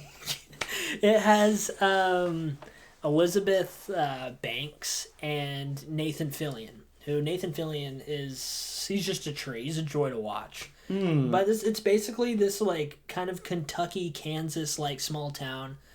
Has this one guy who's not very loyal to his wife, starts to kind of mix it up with this girl in the forest, and gets like some parasite which was spawned from space. So Oh my god, dude. Kind of another alien like thing. I don't know what I'm getting into with I don't know either. What's up? I didn't think All Hallows Eve with Terrifier's face on it or is going to be about an alien. Yeah. But this movie is a recipe for it to not work. It's corny at times. The whole plot is silly. It's these little slithery slugs that go inside people's bodies and possesses them and makes them like into these crazy looking monsters. Okay. So it shouldn't really work. Like, it's corny, it's cheesy. But for some reason it does. Like, with all the pieces, if you were to take this movie apart and like really dissect it, you'd be like, oh, that sounds horrible. If you watch the movie as a whole, it has like a classic kind of just storytelling. Like it builds, gets to a point, there's the big blow off against the major like entity or the being, and then there's like a satisfying ending. And so it's this whole journey. There's kind of a love story to it, a little bit of horror, and the practical effects are really good. That's what makes it stand out. That's probably why James Gunn was able to do like other movies, because of kind of played it not safe with the story structure, but kind of went there with the actual story itself and the practical effects and everything with it. So yeah, interesting movie. I was thoroughly surprised. I gave this a 5.7. Nice, dude. Slither. You might like it. I don't know. Yeah, maybe. Give it a shot. A lot of aliens. Yeah, dude. For some reason. I'm not feeling the aliens personally. You have a lot of like children stuff. Yeah, I do. You have a lot of aliens. Like, you're looking at me through like the bangs or the curtains. Dude, in I'm your starting hair. to get freaking really tired. I'm sorry. Not gonna lie. I'm pushing through though, push because through, we're man. getting there. I can see the bottom of the list. We are on to, for me, a 1997 film, Whoa. Mimic. Number 6 for you? Number 6. Six. Mimic. It's a bug flick. It's about We haven't had a bug flick yet. No, we haven't. It's about this couple who, there's like a cockroach They're bugging infestation out. or something, like some parasite that's making kids sick. Where do these cockroaches live? Fucking, I don't If know, dude. bed bugs live in beds, No. where did the cockroaches live? Yeah. So anyways, these cockroaches are like infested with this parasite that's making kids sick. So this woman, the main character, like invents or like bioengineers this bug that will kill all them off and like completely exterminate them. And then the bugs that she created cannot reproduce, so they'll die off in like a month. Anyways, a few years later, they find this really big bug, and it turns out it's a baby. And they're like, A human baby? yeah. Or a bug baby? Bug baby. Bug baby. Bug baby, bug baby. Bug Anyways, baby. this bug baby is she realizes that it's the same DNA as the stuff they release, which no other bug has that DNA.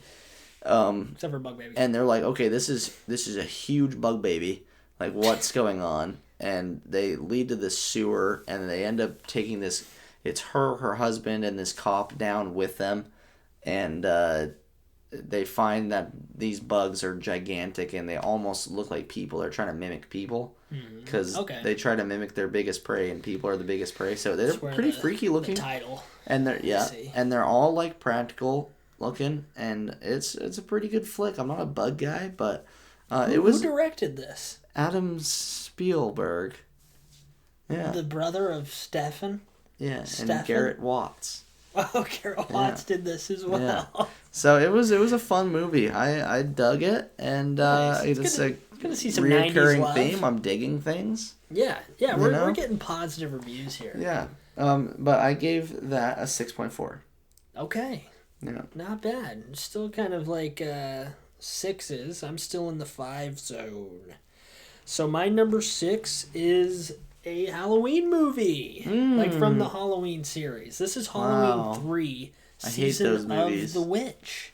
You might like this one because out of all the Halloween movies with Michael Myers, this is the only one, for some reason, he is not in it. Good. This has nothing to do with Michael Myers in any way whatsoever. So there's Halloween 1, Michael Myers, it's classic. Then there's 2, which is like the follow-up to that. And then there's this. Nothing to do with Michael Myers. Then 4 is another Michael Myers. That doesn't make sense. All right. There's a ton of them. But this one, it came out in, I think, 83, I believe. It's like 82. It's an early 80s movie. It's Halloween 3, Season of the Witch. And this is about these masks that have these commercials, and all the kids want it. This is like the craze. This is the JoJo Siwa bows in 2016. Okay. Just peeling off your ear. Ear. They're uncomfortable. But that was spooky. That reminds me of a movie I'm going to get to later. Yeah. But so these masks, everyone wants them. It's like the JoJo Siwa bows. And when the kids put the masks on Halloween night at a certain time, the masks are going to kill all these children.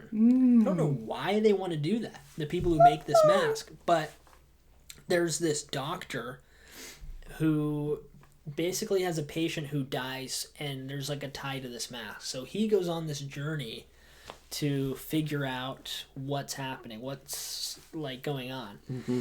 That takes a really weird turn though with this, and I don't know how to feel about it, because this doctor has a wife and kids, but he's cheating on his wife, like full blown. He's staying out late. He's not a great husband. And there's the guy who dies in his hospital. His daughter like seems way younger. Like this guy seems like he's 50 maybe, and this girl looks like she's like, I don't know how old. But they are working on this together to figure out where these masks are coming from and why people are trying to kill it. And it kind of just hits off immediately. There's like a scene when they're staying in a hotel, and they're just like, they just get it on. And it's like, okay, like he's got a wife and kids. This is weird. And then he asks how old she is, and she says, don't worry about it. So this is what you asked before. This is a whole side plot. If anything. Maybe he did before. Either way. Oh, frick. This is just like a weird kind of side story, which I don't know if it needed to go that way, but at the same time it kind of did. In a weird way, because once you get to the end of the movie, it has a pretty good twist. They get to the factory, they figure out what's happening with the masks. The husband needs to call his wife because his kids have the masks, and is like, hey, you need to listen to me. Like, don't let the kids wear the mask. And the wife is so angry at the husband that she doesn't believe him. And I'll leave it at that. You don't know what happens from there. You just have to watch it. So it has like an interesting twist. You're just deciding to not spoiler alert us. I'm not going to spoil this one, because I think this is one it's a fun one to check out. Early 80s, so there's some cheesy effects, but overall, like, it has that fun 80s horror vibe to it. So I gave this one a 5.8. Dude, you're sticking in the 5s, man. I know, I'm like going up by 0.1. I know, jeez. We'll hit a jump. We'll hit a jump all right. soon. So this is our top 5. Top 5. Coming in at number frickin' 5. We're already there. We cracked a new brew. We're ready to go. It's a new day. It's a new day.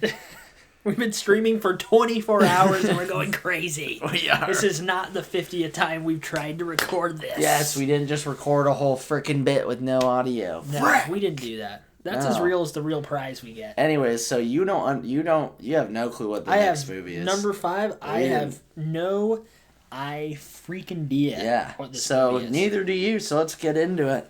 My number 5 is 1408. What? Yeah. Oh my god. I know, yeah, 1408. No way. Tell me about it. Okay, so in 1408, this guy that... The year 1408. Yes. This guy. This author. I've never heard of this movie, but is this starring Samuel Jackson and John Cusack? It is. Wild guess. I know. Holy Freak moly. of nature. For some reason, I was getting like a Bill Murray. Yeah. Dan Aykroyd, Tom look, Hanks. They look the same, but it's not. Okay, yeah. I swear you said they were in this movie. Maybe like in the past. Maybe I did in the past and mixed it up. Anywho. But that would be that would be stupid. That wouldn't make sense. No. I don't know why I would know that. No, I don't either.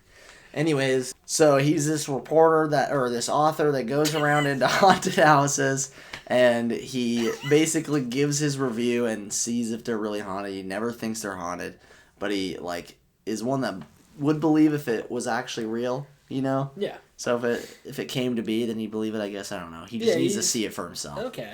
But he's agnostic. Yes. Gotcha. Exactly. But he goes to this one hotel that he gets sent from a postcard and says, don't go in room 1408 at this certain hotel. He goes in it anyways after a long process of being able to even get into the room. He finally gets in there and he gets basically trapped in there, and it's such a good movie. Scared me a lot, gave me chills even multiple times. Wow. I highly recommend this movie. I don't want to spoil it too much, but it's freaking great. So check it out. High praise for this movie. What'd you rate it? I gave it a 7.2. Wow. Yeah. Very enthusiastic. Yeah. No, it's a great flick. That's check it out. 2007, you say? Yes, I say that. That's cool. That's a nice little find there. Well, very nice, Berg. Old G. Berg. Old G. Berg. So I'm going to get into my number 5. Okay, deal. So this is a movie that I think you have seen before. I've never seen it. It's the first time watch for me. Pretty popular horror movie. It's Cabin in the Woods. No way. Yeah. Oh, wow. Did you know that? No, I wasn't expecting you to say that. You don't know what I'm going to say about it, though. No, I don't. I actually don't. Okay, so Cabin in the Woods is starring, really the only person I know from it is Chris Hemsworth. So I forgot he was in that. Yeah, Chris Hemsworth is in this. It's basically about Chris Hemsworth's cousin has a cabin in the woods, and him and a bunch of friends are going to go stay there. But what they don't know, this isn't like really a spoiler, they kind of say this right off the bat, is it's like a government type like thing. Yeah. Like they set them up to go to this cabin to go through these kind of paranormal-ish like scenarios. Mm-hmm. And the big thing is that there's like a crazy like depth and lore to this, because the government has a ton of creatures captured, and then it kind of towards the end you like wonder if the government or whatever is actually helping out with what they're doing, or if the survivors are doing the right thing with that. This is a hard movie to explain. I need to see it again. I don't think I'm explaining the plot very well, but if you've seen it, you know what I'm talking about. Yeah. So it takes this like basic concept of like people going into a cabin, there's like a killer or something, and like they have to survive. It takes that and puts a cool spin on it. I remember liking it. There's some humor to it. And overall, like, it's a pretty fun movie. A lot of things that I did not like about it is I didn't like the government reveal. Well, it wasn't really a reveal, because it starts off with, this is what's happening. There's no, like... I don't remember it starting off. I remember being very surprised. Yeah, the first scene, I think it has, like, the government people saying they, like, are about to do something. I feel like at the beginning of the movie, I never like, the very beginning, I never put that with the rest of the story. Yeah. Ever. I always only get that the second time I watch it. I'm like, oh, I forgot this was at the beginning. Yeah, very early on, it's revealed that, like, the government's controlling this. So that would have been cool if it started off with them at the cabin, and then you figure it out. Yeah. Like kind of a mini twist. So I didn't love that. Yeah. Once That's it gets, how I feel like would have been way better. Yeah. Once it gets to the end, a lot of the CGI is really bad. And I think for me, the story gets a little too lost going like with this spiritual, like end of worlds Armageddon thing. Like the stakes are a little too high for the way it set it up, and I just didn't really buy it. So the ending I didn't love. I liked a couple of the twists they had in it, especially with like the survivors. So other than that, it's a fun movie. It's not like one of the best. Like I feel like a lot of people have it up there as. Yeah. And so for that, I gave it a 6.1. So not too bad. pretty decent. Getting up there, pretty a bit all more, right dude. movie. So Yeah, right. yeah, it's Cabin in the Woods for you. So my next one, Number 4, huh? you would also know this one. I might have said it earlier, hidden somewhere, but it's Overlord. Oh. Yeah. So this is a horror and a war mix. It's freaking great. Genres collide that don't usually collide. Very cool. During World War II, it's about this African American guy that is in like with his squad, and most of his squad gets wiped out, but they land in this town in Paris, in France. Paris in Freck. Paris is in France. Did Yes, you know I meant France, not Paris. I don't know why I always get that mixed up. I meant freaking France, okay? But it's a small town, and they're supposed to like take out this. It's like Colorado and Denver. Yeah. Sometimes I'll say like, oh yeah, I've been to Denver, thinking it's the state. Yeah, but it's not. It's not. Yeah, it's like that. I know what you mean. But their team's supposed to take off this like communications thing built on top of a church, and little did they know that underneath the church there's this lab that's doing like freaky science experiments on people, making superhumans and like an undead army. I'm being serious, dude. Whoa, dude. They're like testing on them and stuff. So this guy accidentally finds it and is like, we have to kill this, like destroy this lab before anybody finds it.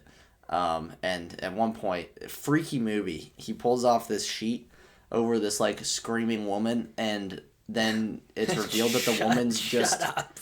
That's gonna stop her. Yeah, knock it off. Putting a sheet over. No, but the woman is like, it's just her head, and she's like moving her mouth and stuff, and her spine is like out, and it's connected to this like tube, but that's it. It's just her head and her spine. It's freaking. Pretty sure freaky. I have one of those in my office. She's still alive.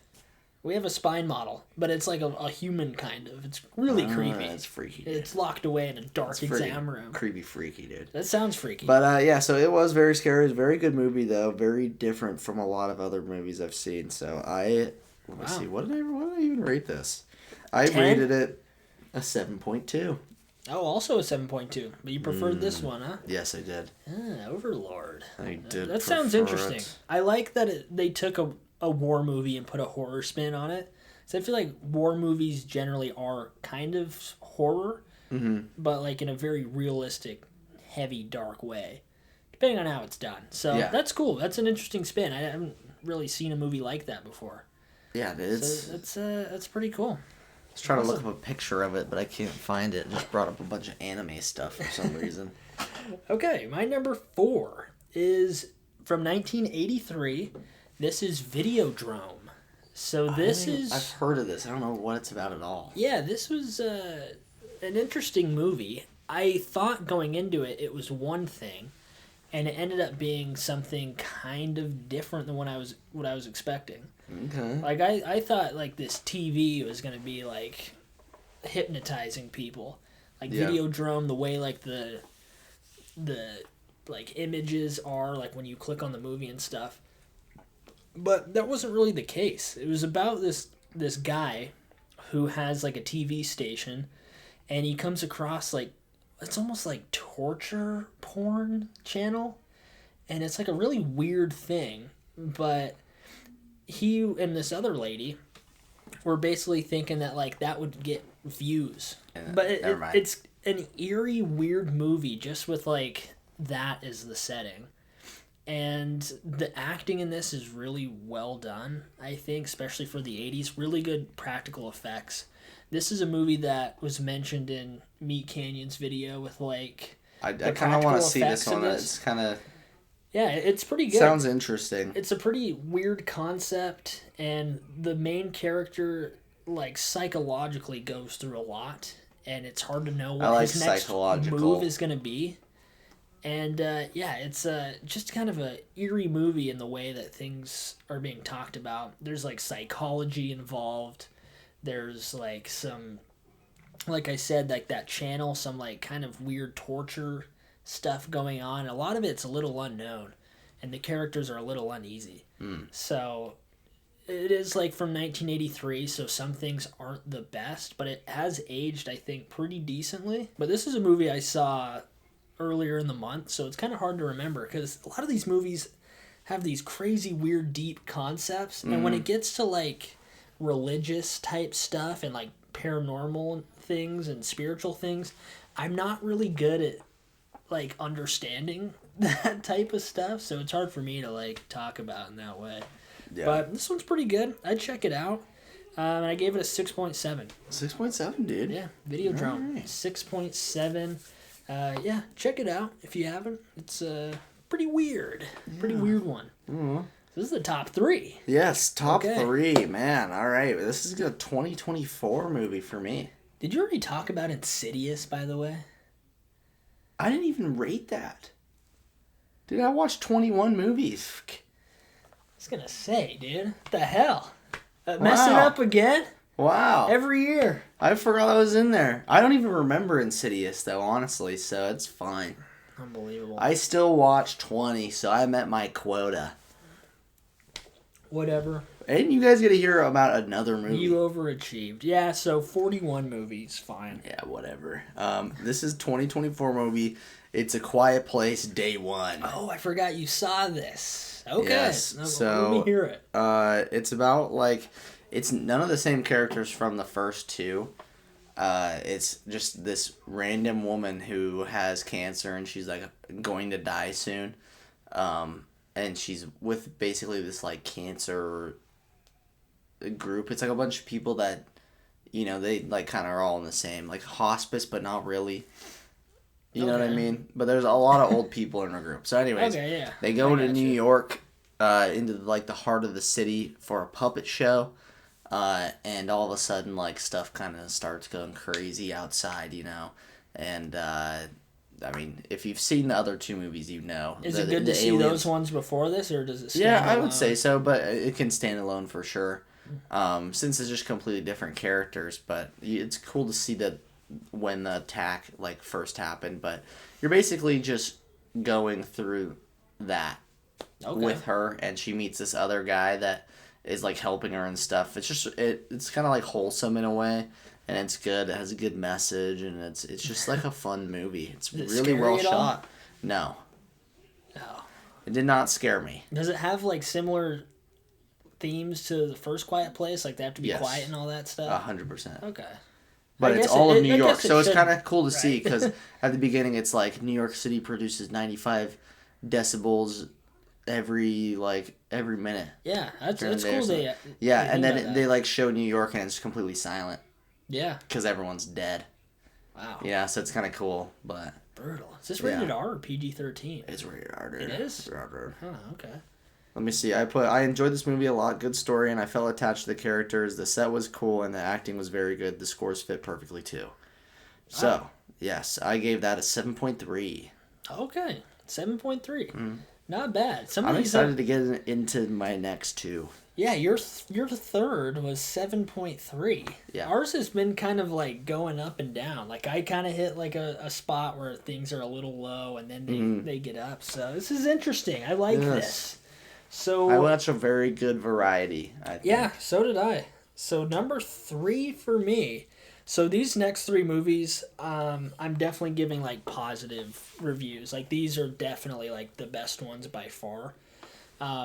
These are 7 and up for those. Like Videodrome is a 6.7. That's like better than average. It's Videodrome? Drome. With an M. I had to ask the same thing. Videodrome. Okay. With an E, not an A. No, that's my next question. Videodrome. Droma. Yeah, so these next 3 are solid movies. Okay. So my number 3 third movie. My number third movie. The number third. I've had like 19 Warlock beers already. Yeah, you have. We've been drinking a beer every hour for a Every 24-hour live stream. Let's go. 19 beers in 24 hours. We had one each hour. Dude, that's impressive, man. Yeah, that is. I'm getting a little loopy. Yeah. So, yeah, my third movie that I rated the third highest, is that how you say it? It was a 2024 movie that I saw on Halloween night. This is my Halloween movie that I watched. Scary. And it's Long Legs. Long Legs. This is starring... I think I know your number one, dude. I don't know. This is starring Mika Moore, I think her name is, and Nicolas Cage, who plays Long Legs. This movie I didn't know has Nicolas been... Cage was in that, dude. Yeah. He plays like this crazy character that sings, that has like a really weird look to him. Like pale, red hair, disfigured, white hair, and he's really creepy. I had a nightmare about this movie before I even saw it. I've just seen the images of him. I don't know anything about this movie. It kind of gives me like those weird like hand thing. Remember the hand thing? Oh yeah. Kind of gives me those creepy like weird face vibes from it. Just the way they created this character. And Nicolas Cage is obviously like an insane actor. Like he can play insane roles, and he definitely does in this, so it elevates his specific character. But it's basically about this girl who's an FBI agent who's pretty new on the force, and she's trying to crack this new serial killer murder case that's been going on for quite a few years. And then as the movie goes on, you start to realize that she has ties to the serial killer. And it starts going down a pretty interesting path with who else is involved in this, and then like the big reveal at the end. So don't spoil it because I want to watch this one. Yeah, I won't spoil it. This is definitely like my type of horror movie. Yeah. I love Seven and Zodiac and those like serial killer, slow burn tension, like crime horror movies. And this one, for most of the movie, had that. It was shot really well. Just the way it builds tension, it kind of like gets my heart racing a little bit, and just creates that eeriness leading up to it. I thought the main actress did a really good job at the character she was playing. Like, I want to know what else she's in because I want to see her do something other than that. She did a fantastic job of the character she had. Acting was really good. The story was pretty good. I think this movie would have been higher if I saw it a couple weeks ago. I've already seen a lot of images of Long Legs. Oh. I know that this movie's been overhyped, and that's why it hasn't been getting super good reviews because of that. It actually kind of hurt. Wow. And I heard that it was like a slow burn movie. So with all those things being said, like, that might have hurt it a little bit because I already have kind of heard and seen stuff. Yeah. Then on top of that, it does take this very religious route and like a satanic route. Okay. That it had to take. 'Cause that's the whole story they crafted. Yeah. But sometimes I felt like I was getting a little lost from it. I like the more realism serial killer moments. And then it kind of goes on this almost like supernatural in the way it kind of leans into. And that's where I slightly kind of lose it on it a little bit. Yeah, that, I don't know. That always loses me as well. I don't like just stories about demons and stuff. Yeah, you know, as much. Yeah, and it does a good job of mixing it up. Like, this is not a flop. It's not a fail. Like, some people are kind of hating on this movie. Really? I don't think so at all. Like, I've only really heard good things about it. Yeah, that's what I heard. thought. This is one you just got to see, and if it's your style of movie like it is for me, then you're definitely going to like it. So I gave this a 7.4. Wow. That's the highest movie we've had so far. Yeah, 7.4. It could have been higher if just those things I talked about was switched and it was a little bit of a different story, but like really well shot. I think this is one you would like, probably. Nice. Yeah, I definitely want to see this one. It's creepy. It's good to see it in the dark and at night. I'll watch it in the dark and at night. On a TV, on a big screen. Wow. Yeah. It's my number 3. Okay. So you're pretty excited about your 1 and 2, eh? I'm pretty excited for my 1 and 1. Okay. Yeah, give me your runner-up. I'm ready. Okay. This one, I don't know if you have... I don't even think I told you I watched this. Damn. Caddo Lake, 2024. Did you see that one on anything? Caddo Lake? Caddo, Caddo Lake. I've heard of it. Is it on Max? Yes. Okay. I highly recommend this movie. It's filmed Wow, here in right off Florida, the based out of bat. Florida. Yeah. Is it a lake in Lakeland? We got 36 lakes here. It's the one over by Yeah. No, Publix I think down the I road. think it's north of us, but I'm pretty sure it was filmed in Florida at least. But very cool plot. I didn't really know what to expect. All these movies, by the way, that I haven't heard of, I didn't even read the description. I just went straight into it. Wow. Like I feel like that's way more fun for me. Unless you're me and you're watching Grizzly 3 and Yeah. you only see the actors, don't look at the description, and then it sucks. Ah, well, that's a bummer. So, but I mean, you you chose to watch Grizzly. You dodged a couple bullets. Yeah, that's I'd true. say. But this is about I'm not gonna spoil it because it's also really hard to explain. It's kind of like not like Tenet, but it kind of is. You know, it's one you got to think about, but it's a lot easier to understand than Tenet. Okay. But it's fun because it's a lot, but you get it by the end. Okay, that's something I would like. Yeah. So I need to explain. yeah, it'll me explain well. it to you like a few different times and a few different perspectives, so it all kind of clicks. But basically, it's this lake that is called Caddo Lake, and it's starting to dry up. And when it does, there's this freaky like thing with nature that kind of opens a rift into different times. And I just, it's hard to. I don't want to explain too much because I really recommend this You're movie, doing a and good it's still job. 2024. With the movies that you've seen, yours are very confusing. And you're doing a good job at explaining the thanks. best I can. Thanks, dude. Better than me. I'm butchering a lot of these. Nah, dude. Mine were I'm usually hard. pretty bad at explaining stuff, but I don't want. I don't want to explain too much because I don't want to take the fun out of it. But I just highly recommend this movie. It was in the horror section. I don't really understand why it's a horror movie though. I mean, it's freaky, but I feel like it's more of like an anxiety kind of freaky than like a scary. You know what I mean? There's no jump scares really. Not that I know of at least, but it was in the horror section. So I think you're what can probably you going to do? say the same thing about your number one. I am, and I think you know my number I one know is what then. it is because I almost started watching it. But I want to read. Let me see what I put about my notes on this one. I enjoy this movie, but I'm confused by how this is a horror movie. Right? Okay. I can see it a little bit, but I wouldn't think it would be a horror movie. Okay, I guess I just wrote the same thing twice. You should definitely post these on the 2024 movies on Letterboxd. Yeah? Like your description, I think those work pretty well. Okay, I will. So you then. can check these out on the Letterboxd. Yeah, check them out on Letterboxd. Yeah. I gave this. Oh, I freaking closed my phone. God I damn gave it. this a 7.5. Yes. I thought you were gonna break like the 8s. No. Wow, 7.5, pretty decent. It's 7.5. Be okay, not bad. 4 out of 5 stars, Yeah, pretty much. Awesome. pretty much. Very cool. It's a good movie. Good story. Excellente. So do you know what my number? You think you know what my number one is? Yeah. Okay, I have 2 movies left. Maybe it's not then, since you think I know what you're thinking. I don't know. I guess I guess we'll find out right we'll now. find out. So this is also a 2024 movie All right. that I watched in the theaters. Okay, on a so I don't know spooky, your number one. Creepy night. I don't know your number one. Really? I don't think so. So I watched The Substance. Yeah, I don't know what your number one is. So The Substance, is this what you thought was number one? Yeah. This was a movie that a lot of people were talking about. It came out like a couple weeks ago or like a month ago or something. And I just kept hearing that this movie is messed up. It's crazy. It's a weird body horror movie. It's starring like a pretty good cast as Demi Moore, Margaret Qualley, Dennis Quaid. I know all those people. A couple other people.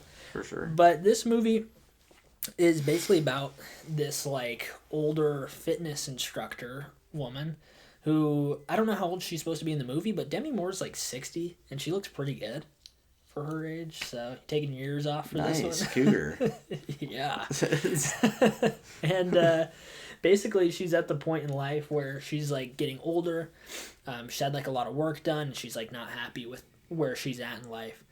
And so she ends up seeing this ad for The Substance, which basically is able to like split her DNA almost so she can be 2 people but still be the same body, but be a younger version of herself. Sounds lovely. So it's a pretty interesting concept. It's kind of similar to something I might have heard before, but it takes like a completely different spin on it by the way that it adds the body horror elements to this. Like, some of the visuals in this are so hard to watch. This is definitely a movie that you have your hands over your eyes and kind of looking. Oh wait, no, it was Terrifier that you guys said I would pass out to watching. Yeah. But yeah, so this there's just a lot of scenes. Like, in particular, there's a scene where Demi Moore's laying on the cold, hard bathroom floor, and when she's getting the new body, it literally splits like her back open, and it's like gross, and another body comes out of hers, like through her back, and she has to patch up her back. And the way that they have this, like, the effects are insane. Is it practical? Yeah, practical. Dude, effects. that's cool. I'm not a big body horror guy. Yeah, it's just makes me. I guess it does its job. It just freaks me out. It makes you cringe. I liked the story that it was telling. I thought Dennis Quaid played like an incredible, like, douchey corporate bad guy. And the way that they filmed this movie, they knew exactly what they were doing, how they were building the tension, how they were making you feel about these people. They would do like a fisheye lens, for example, on Dennis Quaid when he's eating shrimp, and it just made him look like a savage psycho. He was just like eating this, and like the fisheye lens just kind of added more like disgustingness to it. Yeah. And being that like corporate douche is like, man, this guy sucks, and I he's can disgusting. picture it. Yeah, I can totally see that. Just things Just like that. loud smacking noises, like zoomed in, like right here. He's like, yeah, and it would be like a slow mo of him like chewing on like a shrimp and stuff, and there's just a lot of like interesting themes that goes along with it.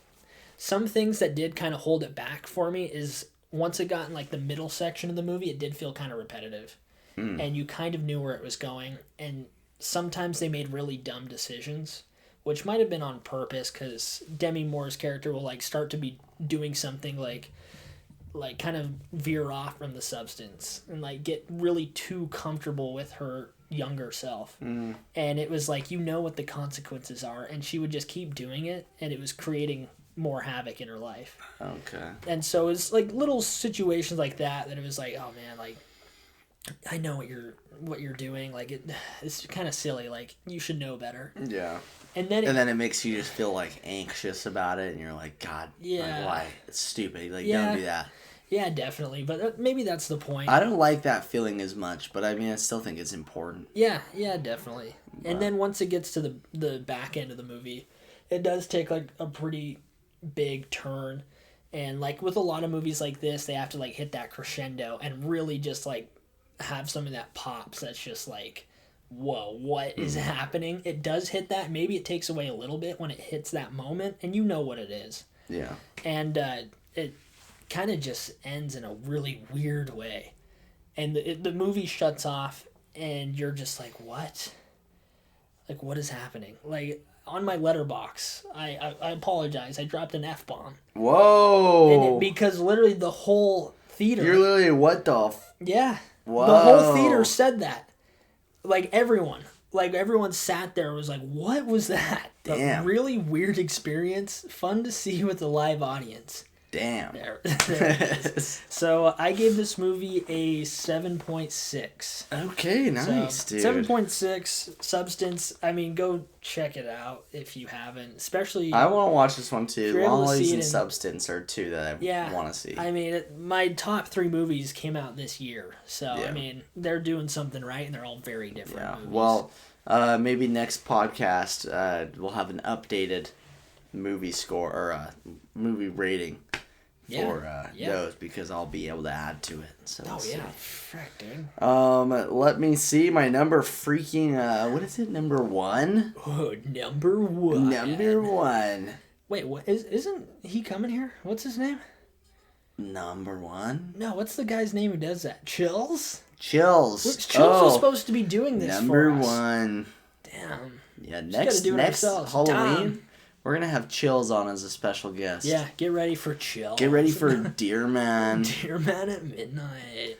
All right, my number one is a 2010 movie. And it's called Shutter Island. Wow. Yeah, you said I brought this up. Yeah. And you freaking said it wasn't a horror movie, dude. It was in the horror category. I know. I started watching it too. What? Yeah. What happened? It was the night before Halloween. It was 2 hours and 10 minutes long. I didn't have time for it. Dude, I don't care what time of year this is. This is a must watch. I know. It's like a Scorsese Leonardo DiCaprio collab.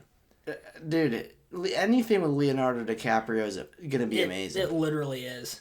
And we were watching What's Eating Gilbert Grape last night. I heard that. And I watched 10 minutes of it and was, like, invested. Yeah. He's a great actor. He is amazing. And Shutter Island is freaking amazing. I know. Oh, you love him. Yeah. Oh, wow. Okay. Mm-hmm. Oh. Go on. I don't want to spoil this too much because those of you who have not seen this, I know it came out in 2010, but I do not want to spoil this for you. You just need to go watch it. Most of the people have probably seen this. Yeah, probably, but you haven't. No. And I don't want to spoil it for you is the main thing. Yeah. But it's about this detective and his partner that go and visit this island for like maximum security, like psych ward patients. They go and visit the Shutter Island? Mm-hmm. Wow. Yeah. And they go to the Caddo Lake? They do. And then he goes to apartment 1408? Exactly. All your movies are locations. I'm just going to read... I didn't know that. All of them. Every single one. I'm going to read off... Wait, you're just describing the people under the stairs. Yeah. You've done this like 5 times. Dude, they're all the same movie. I don't understand. All right. The overview for Shutter Island... Mm-hmm. It says, the implausible escape of a brilliant murderess brings U.S. Marshal Teddy Daniels, that's Leonardo Teddy DiCaprio, Daniels is and his name? new partner, Mark Ruffalo. All right? That's his name in the movie? Who plays him? No, his name is Teddy, I think. His name's also Teddy? Oh, wait, no, who is it? So Teddy plays Mark, his name's Mark Ruffalo in Teddy's Leonardo. I don't remember who Mark Ruffalo, what his name is. Oh, it's Mark like Ruffalo's Chuck or the something. actor. Yeah. Oh, yeah. Okay. Frick, dude. All right, to Asylum Ashcliff Hospital or whatever. A fortress-like insane asylum located on a remote windswept island. The woman appears to have vanished from a locked room, and there are hints of terrible deeds committed within the hospital walls. As the investigation deepens, Teddy realizes he will have to confront his own dark fears if he hopes to make it off the island alive. Sounds spooky. Dude, it's a good freaking flick. Were you scared? No. Doesn't count. You need to put Insidious number 1. You're right. All right, Insidious is my number 1. You don't even remember it. All right, but do you want to hear my rating on this, dude? Yeah, I want to hear it. What's your guess? I'm thinking like a 9. That's your guess? I know that this is one of the best movies. Like, people love this. Like, it's one of their favorite movies ever. I'm surprised to see that Rotten Tomatoes has it as 69%, but also 69. Yeah, true. Sure, so it's all right. Good. No one else reviewed that movie. I rated this movie a mother-frickin' 9. Yeah, dude. You guessed it, buddy. A 9. I stole your phone while you were sleeping. Yeah, you did. I knew you did it. I thought I had roofies in my drink. Yeah. What are you drinking there? What do you think that is? Roofie soup. Yeah, it is. Yeah, it is. With a little hint of laxatives. Ooh. As well. 9. Really? I don't know why people would hate on this movie. I've never seen it, and I know it's kind of bizarre and has a good plot twist. It is freaking amazing, dude. You, like, I don't want to... no, it seriously was, because this is a roller coaster of emotions. You don't know what to believe. It literally makes... I can't even say it. I don't want to spoil it, but it makes you feel insane. It does. It, like, makes you question... That's probably why it's a horror. It makes you question how much do you really know mentally. Like, if you were in this situation, do you think you could overcome that mental battle? Wow. Yeah. Well, look at that. The power of film. It's nuts, dude. Power of cinema. It is. And Leo is great. And I love him. So do I. I'm glad we can agree on that. Yeah. We have a poster of him hanging in our studio. Yeah, we do. It's actually right here. Yeah, shirtless, naked. Yeah, it is. So my number one, you kind of hinted this earlier. This is a completely different movie than Shutter Island. I completely accidentally mentioned your number one. You kind of did. And I that's don't know okay. how I did that. I forgot it even. So my number one is 2024 movie. I kind of talked about that, and it's Terrifier 3. Yes. Yeah, Yes, I know now. You don't seem shocked. Why well, not? no, because I accidentally guessed it. You accidentally did guess Yes. it. And you didn't know it at first. No, Which is funny. I really you, didn't. You talked I about accidentally just said it. Did you forget that was like a movie that... I did. Came out this year? I straight This- up did. this And month? you talking about your number two made me remember that you said I would pass out watching it. Yeah. Yeah, probably, maybe in both, actually. Which, I mean, it's your number one, dude, but frick, man, I don't know if I could do that. This was one that when putting it in the rating scale, maybe I did like the substance more. Maybe like Long Legs I liked more. But this movie didn't really... there was nothing I could argue against it why it shouldn't get the rating it deserved. Like, if you think about that's this, the rating scales, that's what it's for. the cinematography, like, a part of it, like, that was really high. Like, it was shot well. It kind of had like a vintage film to it. And this is like a kind of a Christmas movie. It's set like with a Christmas setting. Like, Santa's there, snow is there, it's Christmas time. And the way that they film this is like kind of vintage and has like really good lighting to it. So like cinematography's good. Think about execution of genre. This is full blown a horror movie. I mean, they created a modern day like horror icon from this series. Like, it's thinking about like Michael Myers, Jason. Now this guy, Yeah, I Art mean, the Clown, is he's in becoming Call of that. Duty now. Yeah, that's the standard. Yeah, horror, right? he's in Call of Duty. He's a legend. And Sam from Trick or Treat's in that, and that movie's not good. No. So I don't know what's what. But just like... Call of Duty decides Call of Duty is God. Yeah. I mean, COD like... God. COD God? COD God. Wow. Yeah. I don't even know what I was talking about. It is Oh, yeah, hard. Terrifier 3, that's Yeah, right. What is this pod even on? Yeah. So, this movie, like, if you, like, take it back a couple ways, I watched All Hallows Eve and talked about that earlier. Mm-hmm. Like, the way that this was super low budget. Like, when I mean low budget, like, really low budget. And that got a lot of traction, even just from, like, a little bit of time that Art the Clown was in that film. They decided to take that and make Terrifier 1, the first one, with, like, I think $50,000 to $100,000. Like, not a lot of money to make a horror movie. I think it might have been 50. Made a lot of money doing that one. Terrifier 2, they had a small budget, maybe $200,000 for this. Damn. Had a theatrical release, made a couple million, like, kind of crushed it, and, like, took the basic setup of the first one and made this, like, fantasy. It just works. Like, movie. Because I remember you going to see those, and they were, like, very indie, very, like, they weren't in all theaters. Yeah, no. And then Terrifier 3 was able to capitalize on the second one, and that was kind of like fantasy based. This one's more realistic, and it still has the same characters. What was the budget, do you know? I think it was $2 million. Yeah, okay, then I'm sure it's crazy compared. This is the highest rated or highest grossing box office movie that was rated like NC-17 ever. I don't know, NC-17 is. That's like above R. Like, Oh. you actually have to, like... North Carolina 2017. Yep. You have Don't want to know what happened then. No. Uh-uh. So, and with that, like, it was competing against Joker. That came out. That was, like, a bomb. And it was the number one movie in the box office, beating out Joker, which... That was the first movie to really make cool, $1 actually. billion. The first rated R movie to make $1 billion was Joker, the first one.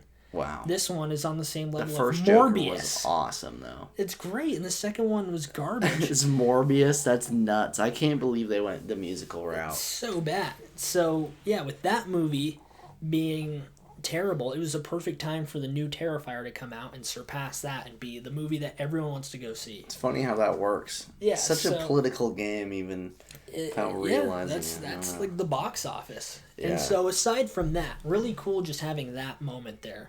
$2 million budget, still not a whole lot. I was shocked to see that when I saw this. Yeah. Because going down the list again, like the acting was better in this one. It was, the cinematography was good. The horror was good. Everything. Thumbs up, I guess. Thumbs up. This is my number one movie. I love it. But on top of that, like, this is an experience. You go into this movie and you're with a bunch of people, and you know that like the second movie ramped it up a lot. Like they had a lot of gore, higher budget. The way that they were able to do this movie was take that gore and ramp it up like by quite a bit. So if you thought the second one was gory, this one beats that out. And it's like every 10 to 15 minutes in this is like its own separate murder scene. And as you start going along, you start to realize like, oh man, like the way they're setting this up, these people are going to die. And it's not just going to be like you're going to die. Like you're going to see everything that's going to happen. God, in like real time. You're going to see their limbs getting cut off. You're going to see it in real time. You're going to see like the throat getting slit and like a rat falling out of the neck. You're going to see all this craziness. What? And so you literally have to buckle up and be like, okay, here we go, because you know where it's going. And it's just like the Substance. You have to have like your hands over your face and like prepare for what's about to happen. But like when you think about like horror movies, like this is like it. Yeah. That's like a horror icon. It's like brutal. And is there even a story behind it, or is this just pure? There's a really good plot. Okay, well there you go. Like the way that they have art, like in his existence and why he's doing the things he's doing. The main like final Why is girl, he doing the things he's doing? Can you say? You gotta watch, man. It's kind of dude, I'm gonna pass the frick out. Yeah, I don't want to spoil that because I respect this movie and what they did. Yeah, I understand. But at the same time, you don't really want to know why he's doing the thing he's doing because that makes it even more scary. If in a way, if you don't know, you're just like, why is this guy a psycho? Yeah. And that's kind of freaky to think about when you don't know the why. But this movie took the survivors from the second movie and put like this real spin on it where they're trying to cope with everything they went through in the second one and just how to deal with it mentally and stuff like that. And so like taking that sort of spin on it and inputting it in this and ramping up the gore, like it made for like a really crazy experience, especially with like a lot of people in the theater. It was pretty crazy. I'm sure that would be cool. Yeah, it's you're all experiencing the same thing. It's so much that you kind of, I'm sure a lot of people were pretty vocal about it. Yeah, people were yelling. Like, yeah. Oh my gosh, even me, I was like, why? This is insane. Yeah, that would be cool to see as like in the theaters because it'd be like a whole event, honestly, or like just about, you know. There wasn't much I could say negative about it except for this. There was a lot of times when I was thinking, did they go too far? Yeah. And I still consider that the way they and went you're a about big things. thriller slasher guy as well, so I like that sort of thing. Yeah, so I feel like you saying that definitely is worth looking at and taking into consideration of did they go too far? And the fact that a lot of people were walking out of this theater and throwing up. That is nuts. Because that is insane. And there were certain parts, especially like 3/4 through, where I was like, okay, I think this is where I could see people walking out. Yeah. Like, you got to understand that it's a movie, but some of the things could be really very real, especially when it comes to, like, children dying and the way they died. I don't like when they kill children. I mean, that's just, like... Yeah, and some of the just... a little too far Did it seem too far? Was it a little unnecessary for him to chainsaw a guy in half, like, up his butt? You know, stuff like that. Yeah. You know, and it's like, you know, I don't know. It is what it is. But overall... It's a great horror movie. It's a Christmas movie too. It's like Die Hard. What do you mean? Oh, okay. Yeah, there's like Santa and stuff. It's pretty cute. Yeah, it's Santa and stuff. It's a cute message, and it ends on a cliffhanger. So Terrifier 4 is going to be even more successful. This is the new Halloween movie. It is better. It is a new Halloween movie. And Scream. And now Burgess is going to escape from a strafe jacket, according to Troy. Yes, a strafe jacket. Whoa, dude, that was sick. You learned that from your Chris Angel Mind Freak box? He did, dude. Whoa. Dude, that is epic. Jay Lethal. So I gave this movie an 8 out of 10. 8 out of 10. Pretty solid, man. So that's going to conclude our top 20 horror movies of October. So 40 freaking movies each. I can't believe that. 41, technically. Yeah, technically. You got a little bonus flick in there. I can't believe if you've been here the whole time listening to this whole episode, props to you big time, because this has been a freaking journey to record, and the amount of times that we have messed up on or something has gone wrong recording wise and had to do it again. It's been a journey. It's classic Thunder Bros style, man. Yeah, it is. It really is. But we appreciate it. Yeah. Thanks for stopping by. I hope you had a spooky Halloween. Yeah. And it's been great. It's been great. It's been I've had 27 beers in Yeah. 27 hours now. Yes. So. You have anything else to say? I would say just go share this with your friends. See, maybe even comment. You can leave even audio messages for us to listen to on Spotify, right? Yeah, you can do that. You really can. Give us your opinions. Tell us what you thought about our list. Yeah. And speaking of the list, very big news, which is not new news, but on our Instagram, at ThunderBrosPod, you can, in the story highlights, you'll see the list that we use to rank our movies.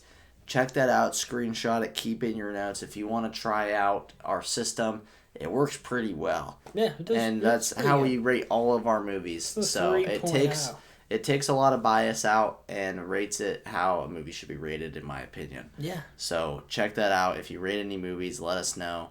Follow us on Letterboxd. Follow us on TikTok. Follow us on freaking YouTube and Instagram. Share with your friends. And we thank you for coming in to this spooky night, this spooky episode. And we'll see you next time. God, enough jibber jabber, man. No! Ah!